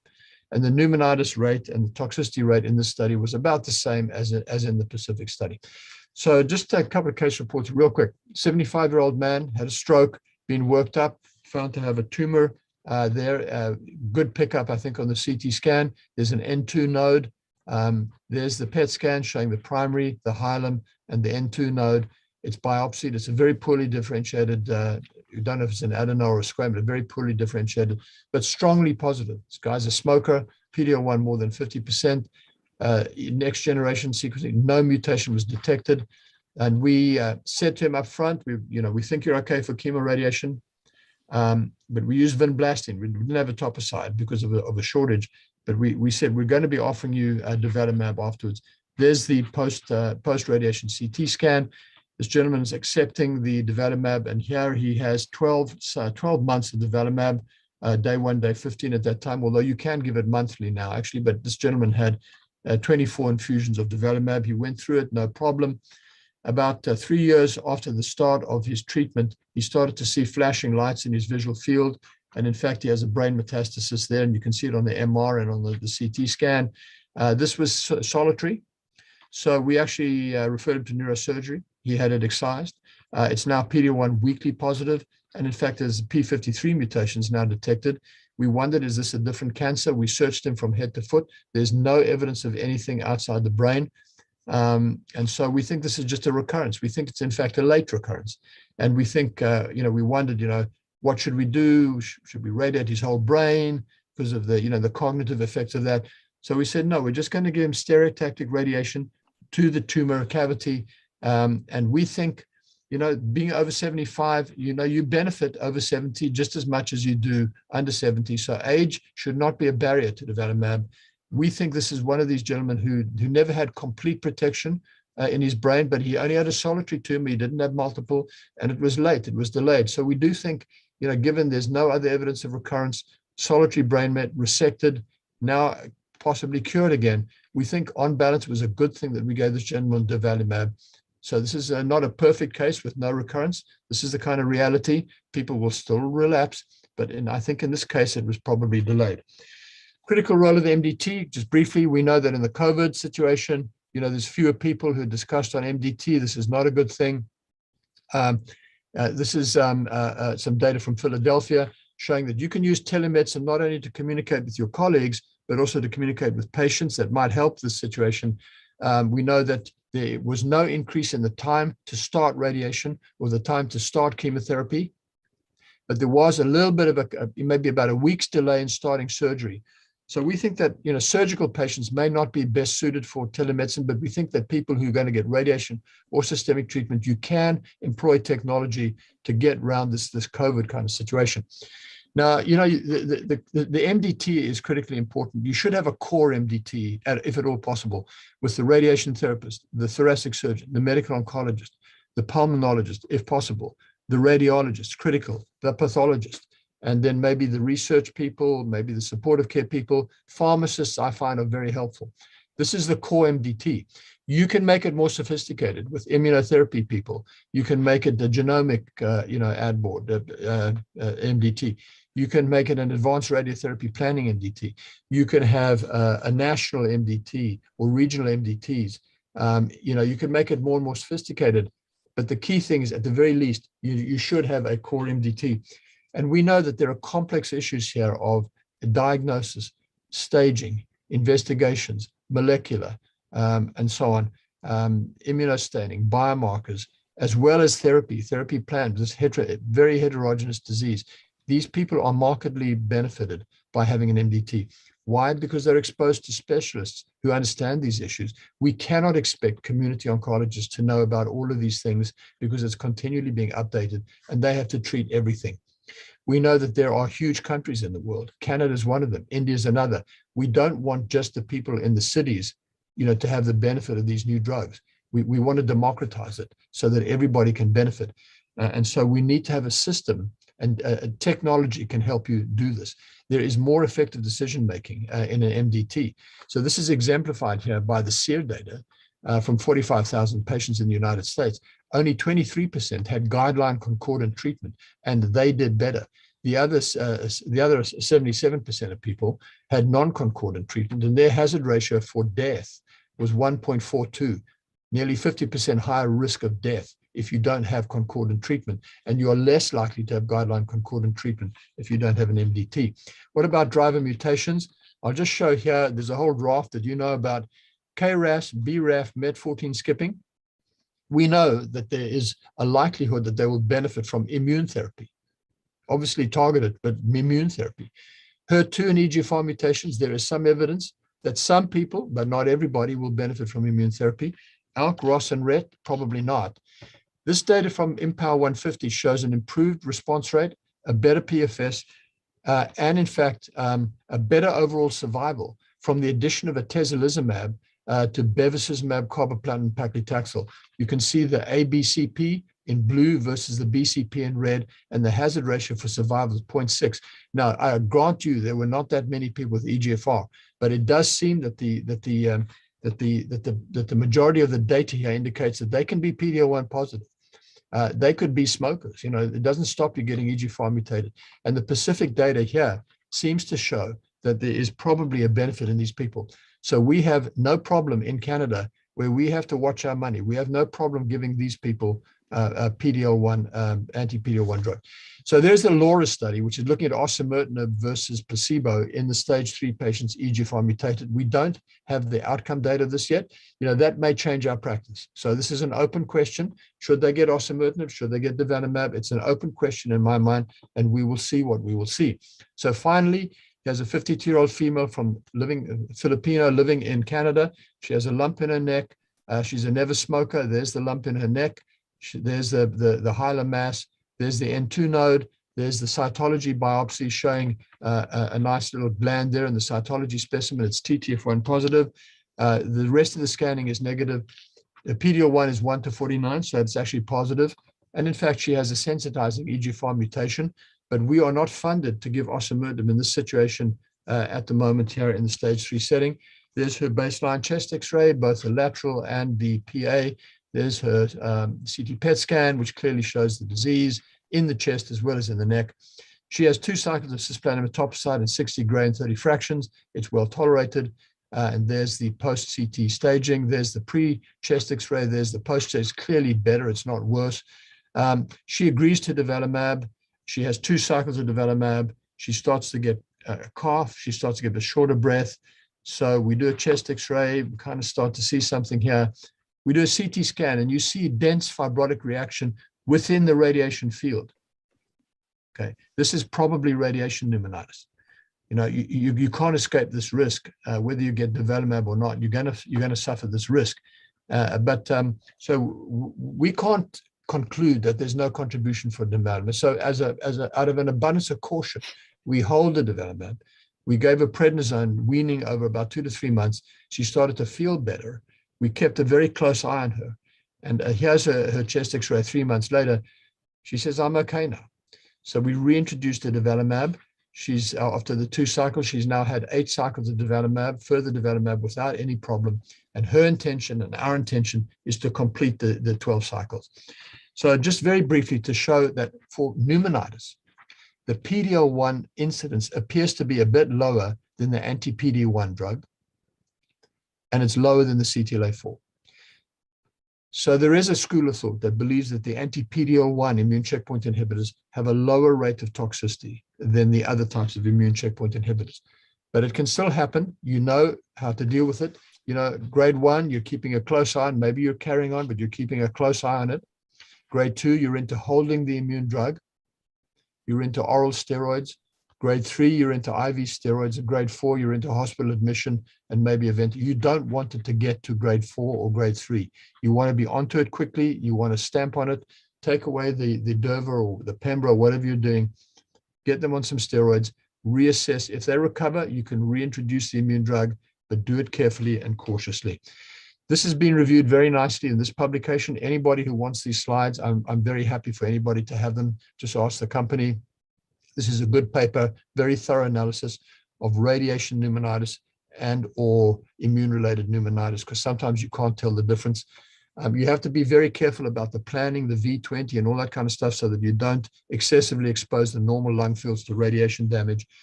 And you have to see, where is the pneumonitis? Is it in the field? Is it in the radiation field? Is it outside the radiation field? You know, you have to make a judgment. If it's in the radiation field, it's probably at least predominantly due to the radiation rather than the immune drug. If it's predominantly outside the field or right across the lungs, it's probably the immune drug. If it's severe, by the way, don't reintroduce the immune drug. You can't take the radiation out. You can't take the cigarette damage out, but you can stop the immune. If it's severe, you have to stop the drug.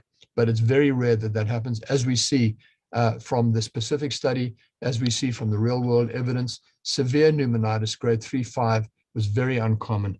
But you will see, you know, certainly people with mild or moderate pneumonitis, and you have to know what to do. And with that, I thank you, Mr. Chairman, and thank the audience for their attention. Thank you very much, Dr. Vincent. That was a, holistic presentation of stage 3 and how we treat stage 3 lung cancer from sequential chemotherapy to concurrent chemotherapy, and then subsequently now the immunotherapy on that. And you told us about the importance of tumor board, that is core MDT. Of course, now you're using even in EGFR positive. One question I have, that how long maximum you have waited to start immunotherapy in post CCRT?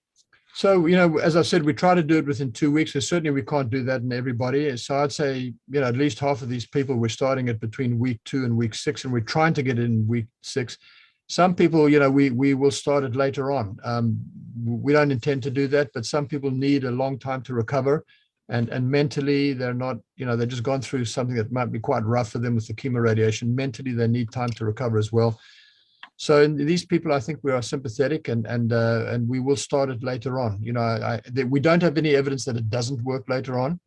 But we do have evidence that the earlier the better. And as you know, there's ongoing studies that's actually using it concurrently with chemoradiation, and we'll wait and see what the outcome of that is. Another question which has come is that, you know, effect of immunotherapy as well as EGFR treatment, you know, or osimertinib on some patient must have, I mean, how long you wait and all those, if they are positive or given treatment like that.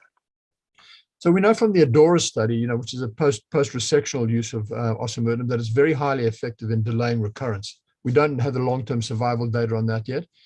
We don't know about stage 3. You know, I think there's a very good case you could make that it's probably going to work to delay recurrence. I would be pretty shocked if it didn't. However, you know, we know that durvalumab, in the meantime, we have it. The osimertinib, you know, maybe on private you can get it, but we are not funded to get it. So we can't get it until we have the results of the LAURA study, and that's going to have to be fairly compelling for us to fund it. What we are doing right now is we have a durva available, so we use that, and we keep the osimertinib for reserve, because we think some of these people may recur. We think they will. Some of them will. We want to have the osimertinib down the road where we really need it, and we don't want to use it up front where you may not need it. So you have to make this trade-off in your mind. What you should not do is use durva and osimertinib together. That is very dangerous. There seems to be an enhanced pneumonitis risk, or a substantially increased pneumonitis risk. So don't put them together. It's one or the other. And even when you stop the durvalumab, you should have a washout period before you start osimertinib of at least 6 to 8 weeks, if you possibly can. Thank you very much. Any more question? So just one question, sir. Just wanted to ask you, you would start your immunotherapy after 1 or 2 weeks after the concurrent chemo radiation. So I'm assuming you don't do any imaging. So how do you know that this patient post chemo radiation has responded or pneumonitis? How do you know about that? Yeah, so we book a CT scan. You know, we book a CT scan just in the week after the end of the radiation. So we pre-book that, because sometimes there's a bit of a delay to get a CAT scan. So we make sure that, you know, when we see the patient, that all of these scans are booked. So we know that when they stop the radiation the next week, they have a CT scan. And then we pre-book a durvalumab slot so that we don't have to beg from our chemotherapy unit, which is very busy, and now we'll do it next week. So that slot is already booked for that patient within 14 days. Now, either we use it or we don't, but we'll have the CT result.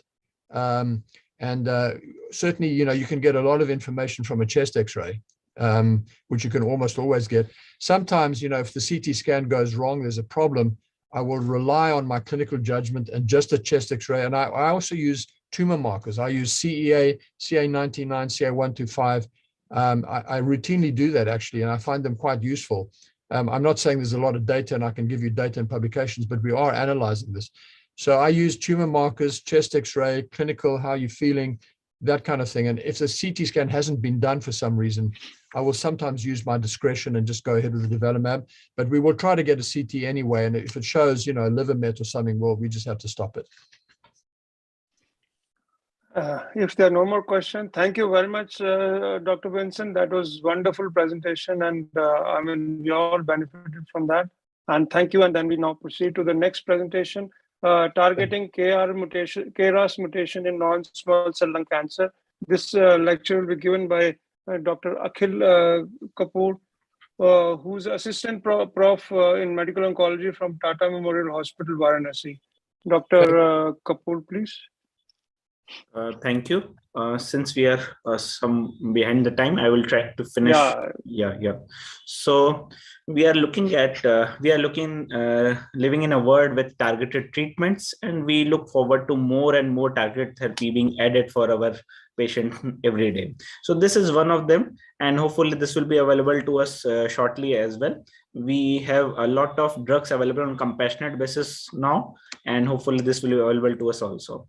So this is, we are very well aware that KRAS is a very important, RAS oncogene is a very common gene in the tumors, and it has been present in lung cancer and colon cancer from a very long time, but it was considered undruggable. Now we have a drug for a specific mutation, KRAS G12C. If you see, pancreas seems to have very high KRAS incidence, followed by colorectal cancer. Then you can see lung cancer. So lung cancer is the third most common mutation in the RAS oncogenes. If you see this mutation, a specific mutation, it is present in 13% of non-small cell lung cancer and 1 to 3% of colorectal cancer. And there are two specific drugs, sotorasib and adagrasib, for the same. And these both drugs act in similar manner and bind to the switch pocket of the gene. In fact, the AMG510, that is this drug, sotorasib, also includes aromatic rings that binds to the alternative positions as well. And this is the another drug, adagrasib. This is known, it has binding specifically, and it is known to have some more activity in resistant mutations as well. And the data for the same is being built up nowadays. So this is a code break 100 study, very well talked about study. I will just go in brief about the same. Here the sotorasib was assessment orally daily, once daily on empty stomach, 3 weekly cycles. And patients were enrolled on this study. Planned dose level of escalation was 180, 360, 720, 960, as in any standard phase 1 study. And you can see this is the dose exploration endpoints. This is the dose expansion endpoints which were done for the patients. And we can find that after a minimum of 20 patients were treated at the recommended phase 2 doses, and at least 10 of these patients had one assessment of tumor responses. And this is the cohort 4, which was the dose expansion, 960 milligram. In fact, even at 960 milligram, there was no dose limiting toxicity for the drug. So that is very important. This led to establishment of a maximum tolerated dose as 960 milligram, and that was carried forward in further studies. And you can see the dose expansion cohorts.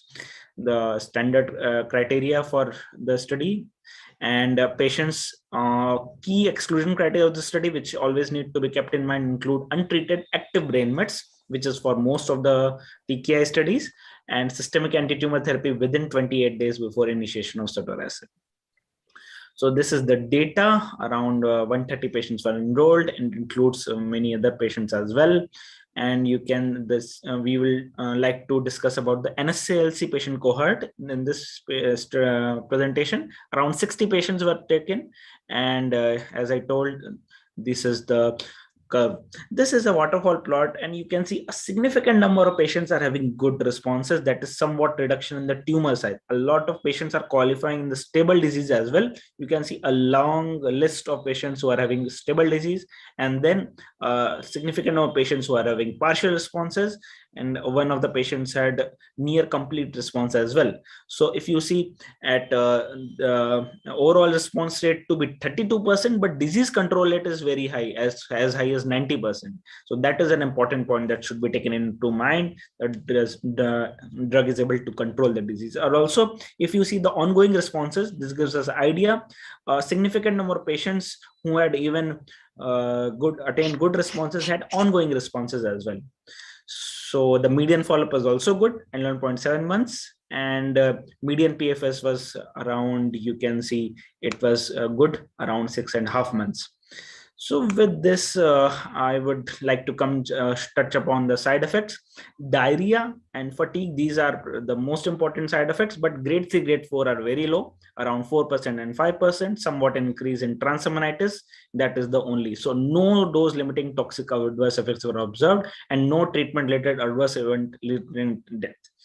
So with this, I would like to just come to the final conclusion that sotorasib has the potential to address the unmet need, and there is enough data for the same already. And the drug has become one of the standard of care in the patients with KRAS G12C mutation. With this, I would like to stop here. Thank you. Thank you very much. Very fast and crisp presentation. And since I think most of us have not used this medicine, and because we were not testing for this, and now as the drug has come, probably we'll start doing that. Thank you very much, Dr. Akhil. And now we proceed to our panel discussion.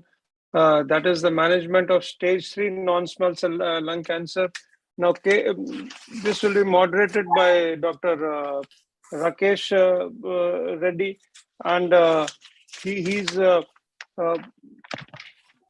basically a consultant medical oncologist and hemato-oncologist from Visakhapatnam. He'll moderate this and his case, and his panelists are Dr. Ketan Dang from Fortis Hospital, Dr. Sushma Agarwal, Professor, Department of Radiology, Lucknow, Dr. Harpreet Singh, HOD Radiation Oncology at Mohandar Oswal Hospital, Ludhiana, and Dr. Akhil Kapoor will also join him at that time, along with Dr. Javed Muzamil, a friend from GMC Srinagar. So I request Dr. Rakesh Reddy to please take over from here. Thank you, Dr. Rajeshwar, sir. I think we have all our panelists here. I don't see Dr. Ketan Dang. Rest of all, Dr. Harpreet, Dr. Sushma, Dr. Muzamil, Dr. Akhil are here. Is Dr. Ketan Dang with us? In the meanwhile, No, sir. Sorry, please go ahead. Sir, Dr. Ketan sir not joined yet. Okay, right, fine. So we'll go ahead with the 4 panelists. I think we have 2 radiation oncologists and 2 medical oncologists and no surgical oncologists. So I made certain changes in the slide deck that was provided to me by AstraZeneca. And if at all there is any connectivity issues from my side, please let me know so that you can share the screen from there. We all agree that this is a very, very challenging clinical situation, stage 3 NSCLC. So almost everybody has a role to play from medical, surgical, and radiation oncologists. And so let's dwell into the case. So this is a case that is a hypothetical case, not managed by me, but I think it would serve well for us to actually go through for a discussion. A 52-year-old male, chief complaints of weight loss of more than 10 kg, cough, no comorbidities, and we'll assume that he's a non-smoker. The X-ray was showing, the X-ray was done and it showed lesion in left upper lobe and middle lobe of left lung, and a CT chest was done subsequently, and it showed a large lesion, enhancing lesion with necrotic component in the apico-posterior segment of left upper lobe, and there were few subcentimetric and enlarged mediastinal lymph nodes were seen, and this was the initial picture, and a PET scan was done on that. So if you see from previous presentation by Dr. David Vincent, and we can clearly see that the disease load is much higher, and this is probably more reflective of the cases that we see in our clinical practice. I think all of our panelists would agree with me. So we don't see that small T1 or T2 or difficult lesions. We get these big lesions with big nodes even in stage 3B. So a CT guided biopsy was done and poorly differentiated adenocarcinoma, TTF1 positive. So on the PET scan and on the biopsy, the final diagnosis that was arrived to it was adenocarcinoma of left lung, CT4 because it was more than 7 centimeters, and N3 because the contralateral nodes were already also involved. So let me first get the opinion of my radiation oncology colleagues. Dr. Harpreet, if you can go first. What is your intent, sir, for treatment of this case? Since this will be, I think, stage 3B. So 3C, sir, rather. Yeah, 3C, yeah, the contralateral opposite side, and then the supraclavicular. So what I would prefer to start with the chemo radiation. If the patient's performance status is good, so we would go for that chemo radiation as per the current protocol. Okay, Dr. Sushma, are you okay with going ahead with CTRT upfront, or do you think the lesion volume seems a little high for going for CTRT upfront? Yeah, true. The volume is too high, and in my practice, I started initially with concurrent chemo radiation in lung cancer patients, but I observed a lot of toxicity, and when I used taxanes concurrent, many of the patients landed up in ARDS. So therefore, taxanes concurrent is a no-no for me, and concurrent etoposide and cisplatin may be given in very fit patients, but this volume is too large, and in my practice, I usually give 4 cycles of NACT followed by radiotherapy. Okay, so Dr. Mujammil, your thoughts on NACT? Do you think, do you concur with Dr. Sushma, or do you take Dr. Harpreet's path, and what is your take? Yeah, first, the first thing is that what is the intent of treatment? I don't think so this patient will be cured. It is 3C, just short of one step, stage 4. Second, the disease bulk is so high that we cannot go for the CCRT upfront. Yes, there is good performance in this patient, but you have to see that there is 10 kg weight reduction as well. So there is a disease for long standing. So best would be the induction chemo, then followed by the sequential RT. That would be the good, or then CCRT. First of all, you have to decrease the bulk of the disease. Okay. Dr. Harpreet, coming back to you, sir, what are the volume considerations that you, as radiation oncologists, plan while planning for CTRT? Anything specific to such bulky diseases, bulky 3B, 3C diseases? What we generally do is during our simulation only we just plan for the tumor movement, and if the tumor movement is high, we go in for gating. Otherwise, we just follow it with the ITV. We create the ITV with the inspiration and expiratory films. And if the size of the lung, if the size of the lesion is such that we can save a significant portion of the lung and the opposite side also.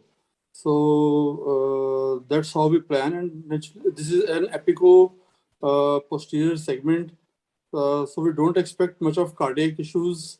Yes, esophagus is going to be a problem because of the nodes, and the maybe some swallowing difficulties might be there with the patient later on also. So we try and plan with the IMRT or an IGRT, basically an IGRT technique, which we do some image guidance during the treatment. Fine, sir. Dr. Akhil, your thoughts about the discussion so far, what is your plan, and will you take the last question as well? Any other investigation you would do for this particular patient? So what I try to get information from our radiation oncologist is the V20, whether it can be achieved or not. Fantastic. If V20 can be achieved, then definitely we'll try based on the performance status. If it is good, we'll try with upfront CTRT. But we have seen there is our publication from TMH Mumbai as well, where we had given 100 patients neoadjuvant chemotherapy.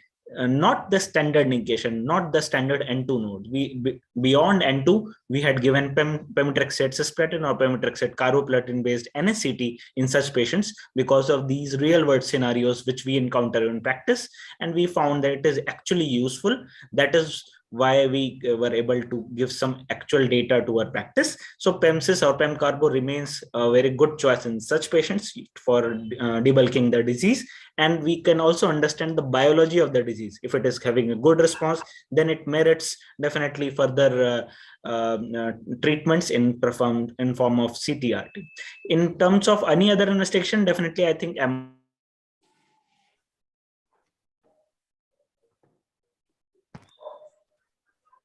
brain, and I would also like to get EGFR in the patient from the baseline itself, so that I can understand the same. So I lost you at the last point. So you said any other investigation, PDL1 and EGFR? Is that PDL1, EGFR, and MRI brain?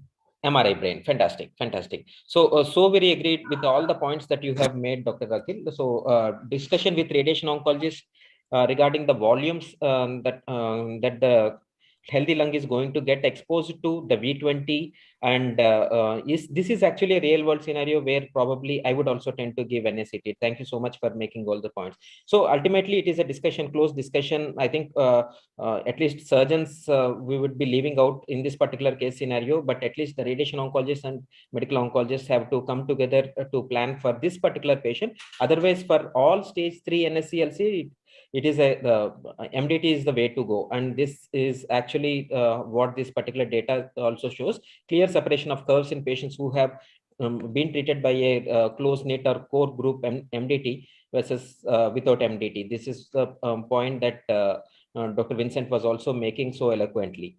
And this is the NSCLC, the stage 3 NSCLC ESMO guidelines. We'll skip to our case now in the interest of time. So this patient was given Pacli carbo as NACT for 3 cycles and was assessed after 3 cycles, and a partial response was achieved. Obviously, the treating doctor at that time also felt concerned with the disease bulk, so like majority of our panelists. And after this particular scenario of neoadjuvant chemotherapy, he was taken up for chemoradiation. And Dr. Mujammil, coming back to here, are you okay with the chemotherapy arm that was used as concurrent? Do you do Pacli carbo for your early cases, or do you do histology-based selection? It's all okay. It's okay for endocarcinoma. You can go for the Pacli carbo or PEM carbo. As Dr. Akhil was also saying that yes, PEM carbo, it's less toxic than that of the Pacli carbo. If it's tolerating very well, there is no problem. Pacli carbo is good. Fantastic. Dr. Sushma expressed some reservations about taxanes. Dr. Harpreet, your opinion, anything that you specifically would want to convey to your medical oncologist that I am not compatible with this particular combination of chemotherapy or something like that? Not necessarily, but yeah, the doublet with the Pacli, it might cause more of esophagitis compared to the non-taxanes. But otherwise, I think it is, if the patient is tolerating, it's good enough. So I would like to add a point here. Both the drugs, either Pacli carbo or cis-etopo, both have their own toxicities. So cis-etopo will cause more of myelosuppression, while Pacli carbo will cause somewhat increased pneumonitis. We are running a phase 3 investigator-initiated randomized trial. We try to put all the patients in the trial so we can have a randomized data to know which one is better, if any, or what were the toxicities at the end. And this is a large study in recruiting more than 300 patients. So it will take at least 5 years for us to get there. At least fantastic that you have initiated the study. I think it is, I mean, it makes a lot of real world sense actually. So yeah, so Dr. Akhil, you mentioned regarding, we'll come to this later, concurrent versus sequential, but I will take the next question first. Suppose if you start pemetrexed carboplatin in this particular patient, how would we sequence the treatment? Let's say it's a CCRT setting. In CTRT, we like to start both. Yeah. So most of the time we try to give concurrent chemoradiation, not the sequential. Sure. There's only one data for sequential. It is for elderly patients, and that has been published in last year in Journal of Geriatric Oncology, where we can give RT alone followed by chemotherapy. This is for patients of age more than 70 years, where we think CT-RT will be too much and it can cause significant problems. So, and there we can use in selected subgroup only radiation alone followed by 4 cycles of chemotherapy, but all other places CT-RT. So I would like to chemotherapy. I would like to interfere. Yeah, please. Yeah, there are guidelines for resource constrained countries. I think it was published in Clinical Oncology way back, 10 years back. And they say that for countries like ours, where we get such big tumors, it is best to give sequential followed by radiation. So that is one point which I want to make. Okay. And the other thing is that there is also a meta-analysis on the toxicity of concurrent taxanes versus etoposide, published again around 10 years back, which says that taxanes is more toxic when we give it concurrent. And Dr. Mujamil, any comments on that? Sequential versus concurrent? I would go with the Dr. Akhil. Whatever he has said, I would concur. Okay. So, Dr. Harpreet, anything concurrent versus sequential? I would again prefer concurrent if the patient's performance status is good. And I can, the situation is such that the normal lung, I can save, I can have a significant amount of normal lung, which is not receiving much of radiation. And if I am able to achieve my, as per the contact, if I'm able to achieve my organs at risk doses, I would prefer CT-RT over sequential. So the data does good, yeah. So synthesizing all what you have said, the data does favor utilization of concurrent CT-RT. But as Dr. Sushma was also pointing out, it's not a real world situation that we face across. We do have these frail patients or these patients who are who we understand that they won't be able to tolerate a concurrent chemoradiation setting. So and obviously in one more thing is that we published our data of the concurrent and sequential, and we found that the survival was similar, though the patient numbers were small, 50 patients, because most of the patients prospective data, madam. I mean, of our not a randomized data, no prospective, but it was in South Asian Journal of Cancer, okay. And we also wrote up the challenges. So most of the patient, 90% land up in metastatic. That time we didn't have PET. So we found that the survival of concurrent and sequential was the same. So why give toxicity? So from that point onwards, I almost never go in for concurrent. Okay, right. So I will take it as words of wisdom, madam. I think it's a good thing that you have published your data also, and I hope it is a prospective one. So let's continue the case. This patient developed radiation pneumonitis and was started on steroids, and after tapering doses of steroids, it was stopped. Coming back to Dr. Akhil, so I understand that for an adenocarcinoma setting, you would go for PEM carbo as your chemo partner. And if at all you're faced with a setting where you're not able to use durvalumab, which is like 99% of at least my practice, what would you do? Would you give consolidation chemotherapy, or how would you do PEM carbo in that particular setting? See, I again concur with you that 99% of our patients will not be able to receive durvalumab. So that is the real world scenario, and we all are facing the same issue. The US practice, the NCCN, everyone favors to complete total 4 cycles of 3 weekly chemotherapy, if not more. If the patient is in a shape to receive further 2 cycles of treatment, I would be happy to give further 2 cycles of the treatment. But I again would agree that around 30 to 40% patient will not be able to receive those 2 cycles of consolidation, if at all. Yeah. Fantastic. Dr. Sushma, the radiation dose that you use, any effect of increasing the dose? So do you think we are in the type of tumor which you have shown, most often we are able to achieve 60 to 66 gray after induction chemotherapy, where about 30% downstaging is there. And in almost all the patients, the V2s, V20s and the mean lung doses are achieved. So that is never a problem. Only if the tumors are much more bigger, occupying 1/4 or half of one side of the thorax, then in those cases we cannot go more than 45 to 50 gray, where the spinal cord comes in between. Fine.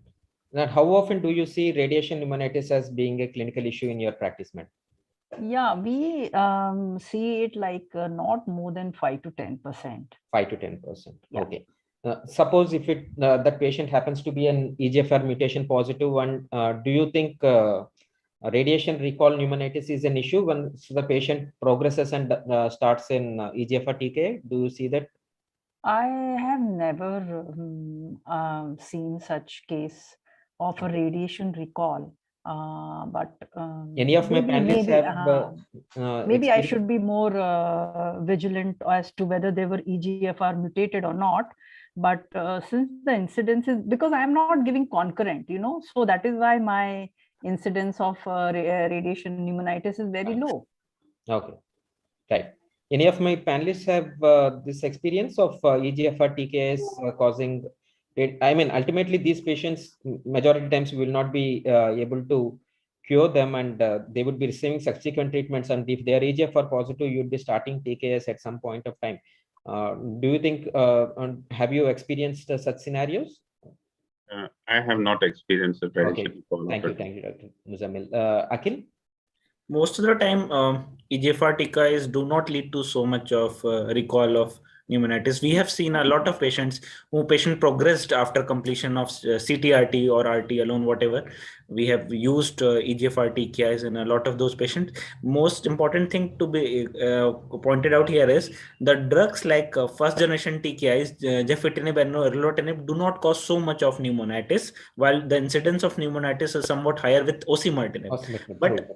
But the use of osimertinib is still low in our patients. That may be one of the reason that we might not have experienced. Very true, very true. So all the more reason to look forward to LAURA trial, I guess. Yeah. So coming back to the flavor of today's discussion, the Pacific study.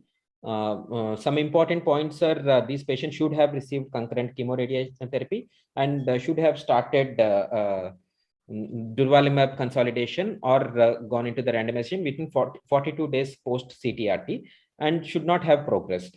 So these 3 points are, I think, are critical, and the primary co-primary endpoints being PFS and OS. So keeping this in mind, let's go forward. This is the real world study, and 169 of this Pacific real world study they have received sequential CTRT. So a significant percentage, let's say about 10 to 15%, have about 15% have received sequential CTRT. So I think we can take heart from the data that it is not only concurrent chemoradiation patients. So Dr. Muzammil, in your practice, if your patient is not able to take concurrent CTRT and is a candidate for durvalumab, do you give or do you not give, citing the trial data being only in concurrent chemoradiation? Yes. If patient is affordable, I will give, even if he has received the sequential CTRT. In a real world practice, it has again benefited the patients. Okay. And regarding the time period, the time lag of 42 days that the trial suggests, what is your trial, trial suggested from 14 to 42 days. So in between, if we can be able to give, it depends upon the finances. Actually, I have not given to any patient yet. Tried to give, but because of the financial issues. Yeah, it is very difficult. I can clearly sympathize with you, and I haven't given in so many number of patients. I can show in all my fingers, and I will be left with most of my fingers still to be counted. So it is a very uncommon situation for all of us practicing in India. Dr. Akhil, your take on So I would like to request to just 5 minutes. Yes, sir. I will just come to the final. Yeah, this is probably the most important. I will come to this. Dr. Akhil, so are you happy with this for this plots that are shown for OS and PFS? Do you think durvalumab benefits across all subgroups? Yes, and the data is very strong. In fact, if we don't use durvalumab, the PFS is only 6 months, and the median crosses around 18 months in the updated data. So why we should give the benefit to every patient? The only place where we are having confusion is the EGFR positive one. Otherwise, definitely everyone. In only EGFR selected group, we might have some confusion, and we eagerly await the LAURA data as you discussed. Okay, so Dr. Mujammil, what do you do for an EGFR positive stage 3B NSCLC, durvalumab or osimertinib? I mean, EGFR TKI. Suppose if the patient is able to afford durvalumab. Since You're the happy data with the data or not? It is benefiting them. This is across the left side still.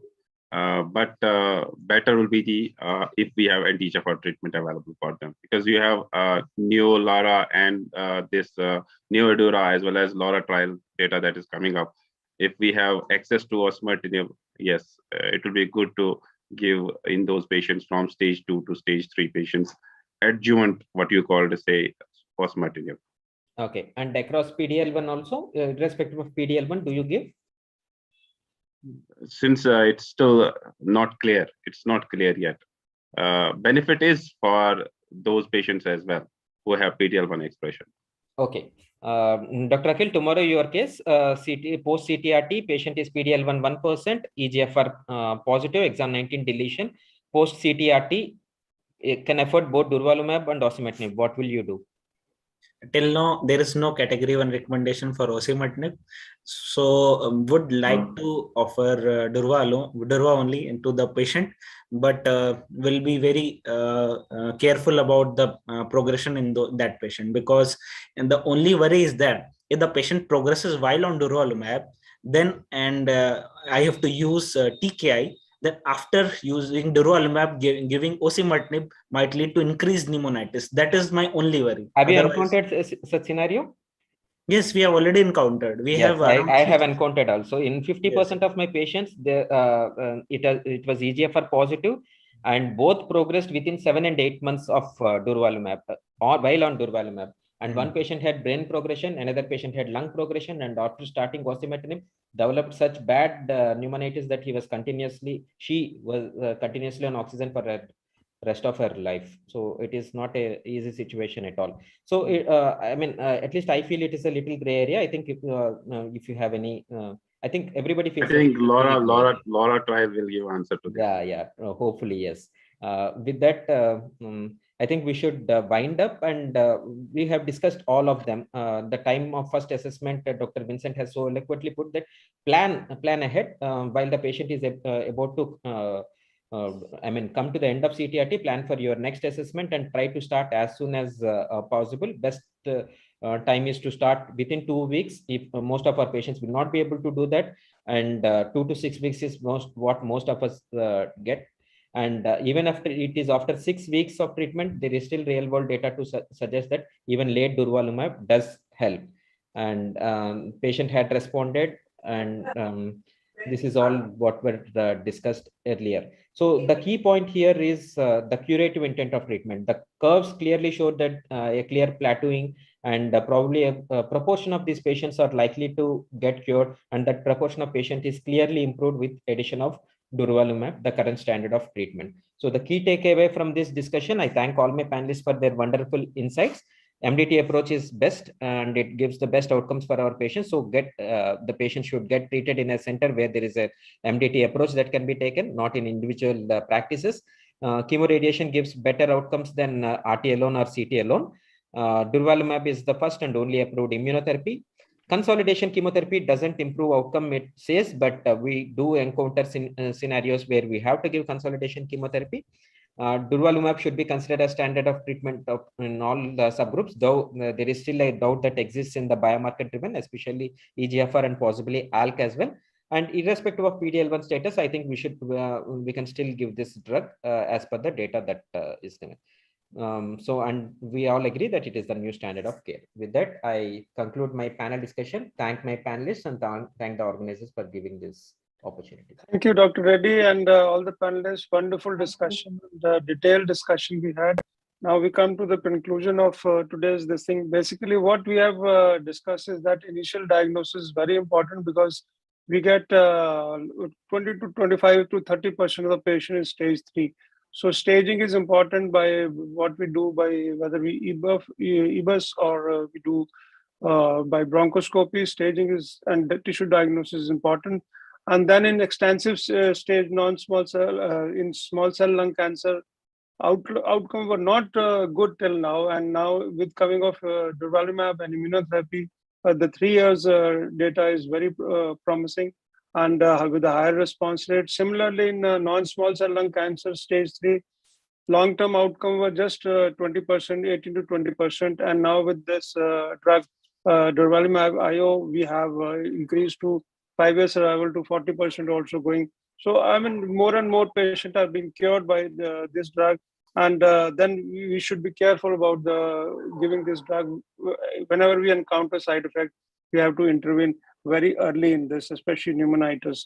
And so I thank all the speakers and panelists who have participated in today's discussion. I thank AstraZeneca for giving us this opportunity to discuss lung cancer. And of course, I also want to thank Horizon and Mr. Tarun's party that have literally like strictness in maintaining the timeline. And so I thank very much. And with this, I hand over to Astra if they want to have any comment, or I conclude. Thank you, everyone. Thank you, everyone, for joining. Thank you very much. Thank you. Yeah. Good night. Stay safe.